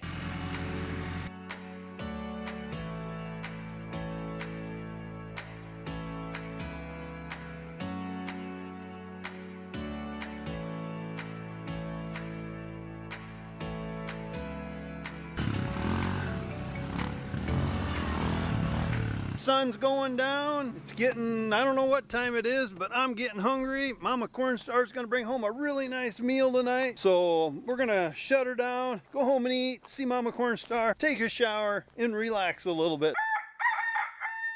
In the past month, we have had a lot of new viewers on the channel, so I thought I would just take a moment here to bring everybody up to speed on what's going on around here. Just warning you guys, it's a lot. But before we go do that, I know people are gonna be asking where they can get my sunglasses. You can order through the link in the description and you can get 15% off, but there's one issue. Pit Viper is completely sold out of sunglasses, so we have to wait until they restock. And also, for anyone looking to buy anything from Ariat's website, they are running a Labor Day sale right now, so if you order through the link in the description, you can get up to 50% off on certain items on their store. I know it's a little bit early yet, but we do have Christmas coming in a few months, so you might be able to find some stuff and save some money. And the last little shameless plug, we do have Cornstar Farms merch available through the link in the description. We have shirts and we have hats. We are working on getting women's sizes as well as children's sizes. Now keep in mind, these aren't just a typical shirt. These are the really soft ones. They're very caressing and nurturing for the skin. I've even had people buy merch and claim that they had a 173% increase in their soybean and corn yields. So honestly, you guys can't afford not to have my merch. Now that we paid Daddy Cornstar's Casey's Pizza pizza bill for the month.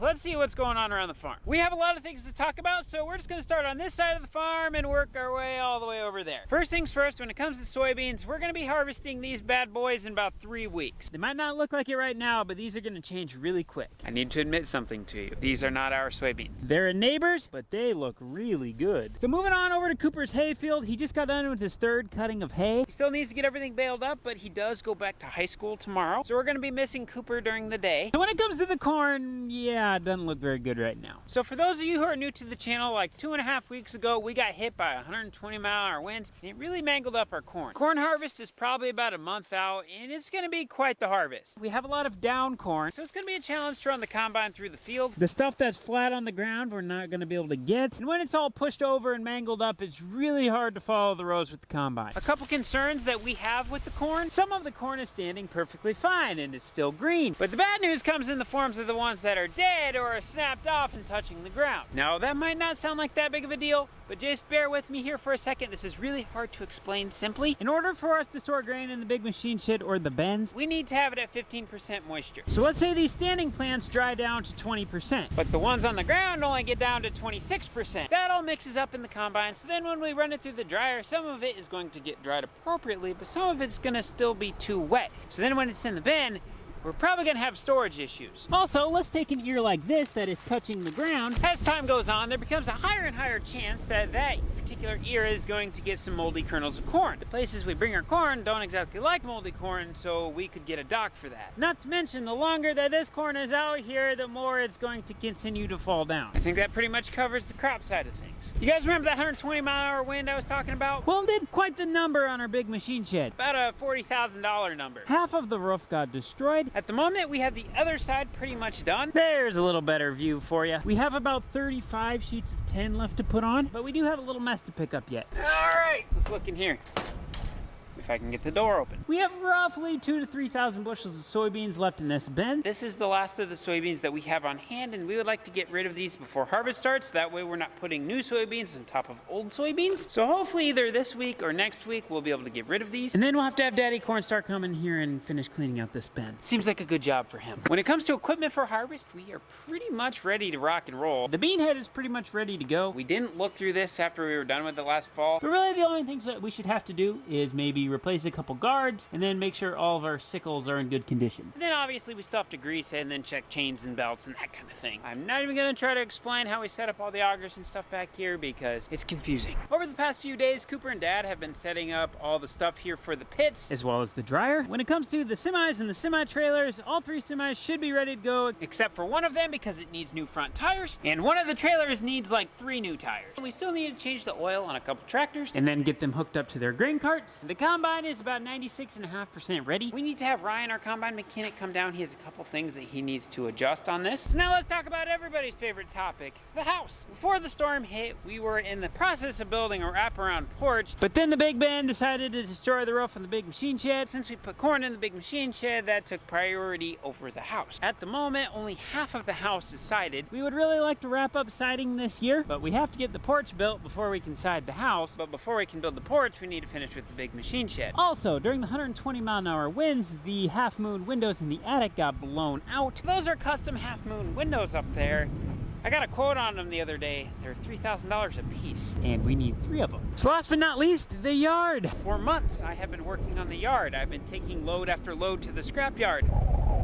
Oh, holy cow, that thing is blowing. So now we're on the last step, and that's just getting my yard to the grade that I want it. I've been doing a ton of rebuilding and reshaping to this front ditch. I still have a little bit more to go. I need to take down a couple high areas over here, a couple high areas over there, fill in a few low spots in this area, fill in a few low spots by the house, and then I'll be ready to work this up into one final smooth grade, and we'll be able to come in here and seed it. Keep in mind, this entire area is not going to be lawn. We're gonna have a line right here, and this side's gonna be alfalfa, and it's actually gonna wrap all the way up behind the house, and it's going to connect up to Cooper's alfalfa field on the other side of the driveway. And then everything on this side of the line is going to be Kentucky bluegrass. Now mowing all that would be pretty cool. That's just an obnoxious amount of lawn to mow. So there we have it, guys. I thought I'd give everyone a little update on kind of what's all going on around here. I left out a lot of stuff because there's way more going on than that, but I didn't want this video to be 2 hours long. Just a little reminder for everybody, Area has their Labor Day sale going on this weekend, so you can get up to 50% off things on their website. So if you order through the link in the description, you guys can take advantage of that discount. And also, Daddy Cornstar wants to thank everybody for just tagging along, seeing the goofy things we do out here, the struggles we go through. Goofy things we do? Yeah, goofy things Cooper and Cole and Natalie and Ava do. So remember guys, if you enjoyed the video, don't forget to hit the thumbs up button. If you're not subscribed, I don't know what you're waiting for. Thanks for watching. See you in the next one.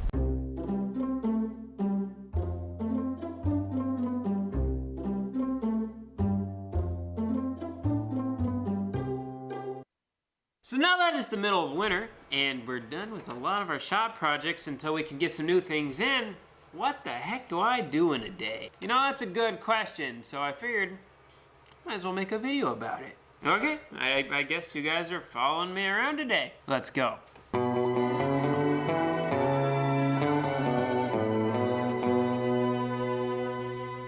First things first, I woke up nice and late at 7 a.m. Okay, I need to address something. A lot of people are making fun of my pillow for being thin, and well, you know what? I like to have a thin pillow. Half the time I don't even sleep with the pillow. And yes, I have a sombrero. So once I woke up this morning, I came right down to my office and I got to work on my computer. Now since YouTube has become a major player in our farming operation, I spend quite a bit of time on this. So I edited for the first 4 hours of the day. I got a video uploading right now. So now I need to make some food. Gonna have some chicken thighs. Better season these bad boys up. Welcome to Cooking with Cole. Alright, that was cringy. But cooking with Cole. And a little bit of pepper, a little bit of salt. Can't forget about garlic salt. This stuff is awesome. Does anything else look good? Nah. So all we're gonna do is slap this in the oven for 45 minutes at 400 degrees. It'll turn out perfect. Now we can't just have chicken or pollo, as Navo would say it. So I got some frozen peas we're gonna cook once the chicken's getting closer to being done. And I got some mashed potatoes from the other day in here that we will have for carbs. Normally when I have food in the oven, that's when I clean. My roommate hasn't been home for like a week, so it's actually fairly clean in here. My dining room, my office, my living room, my other living room, my landing, my entryway, this cabinet, and this cabinet, not so much. No time like the present.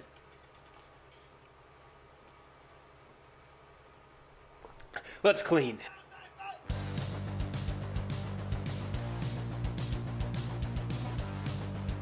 Hey look, Dad made it back.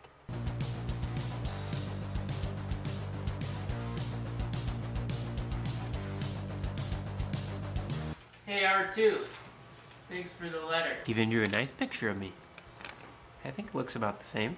By the way guys, yes, I do read all the fan mail you send us. That's what I'm doing right now. I need to finalize getting a video ready for YouTube. And Dad also called me and we need to get some financial figures so that way we can get some 1099s together for our truckers. And our landlords, and Dad.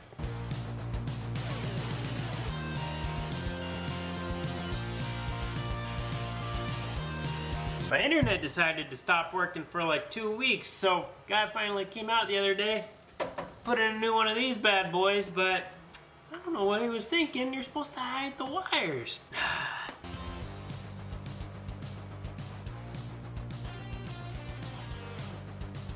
There we go, just did that the super easy, efficient way. Basically what happened to this computer is the random access memory, aka RAM, decided to go out on me, and I don't really use this computer anymore, so I don't want to buy new cards for it. So we're just gonna put it back together and put it right there.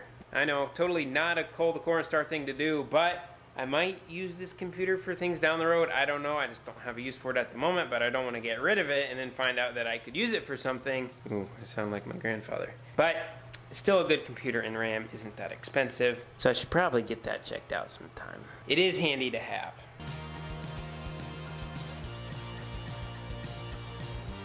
There we go. The office is looking a lot more presentable now. I definitely work a lot better when I have a clean environment around me. Otherwise, when I'm sitting there thinking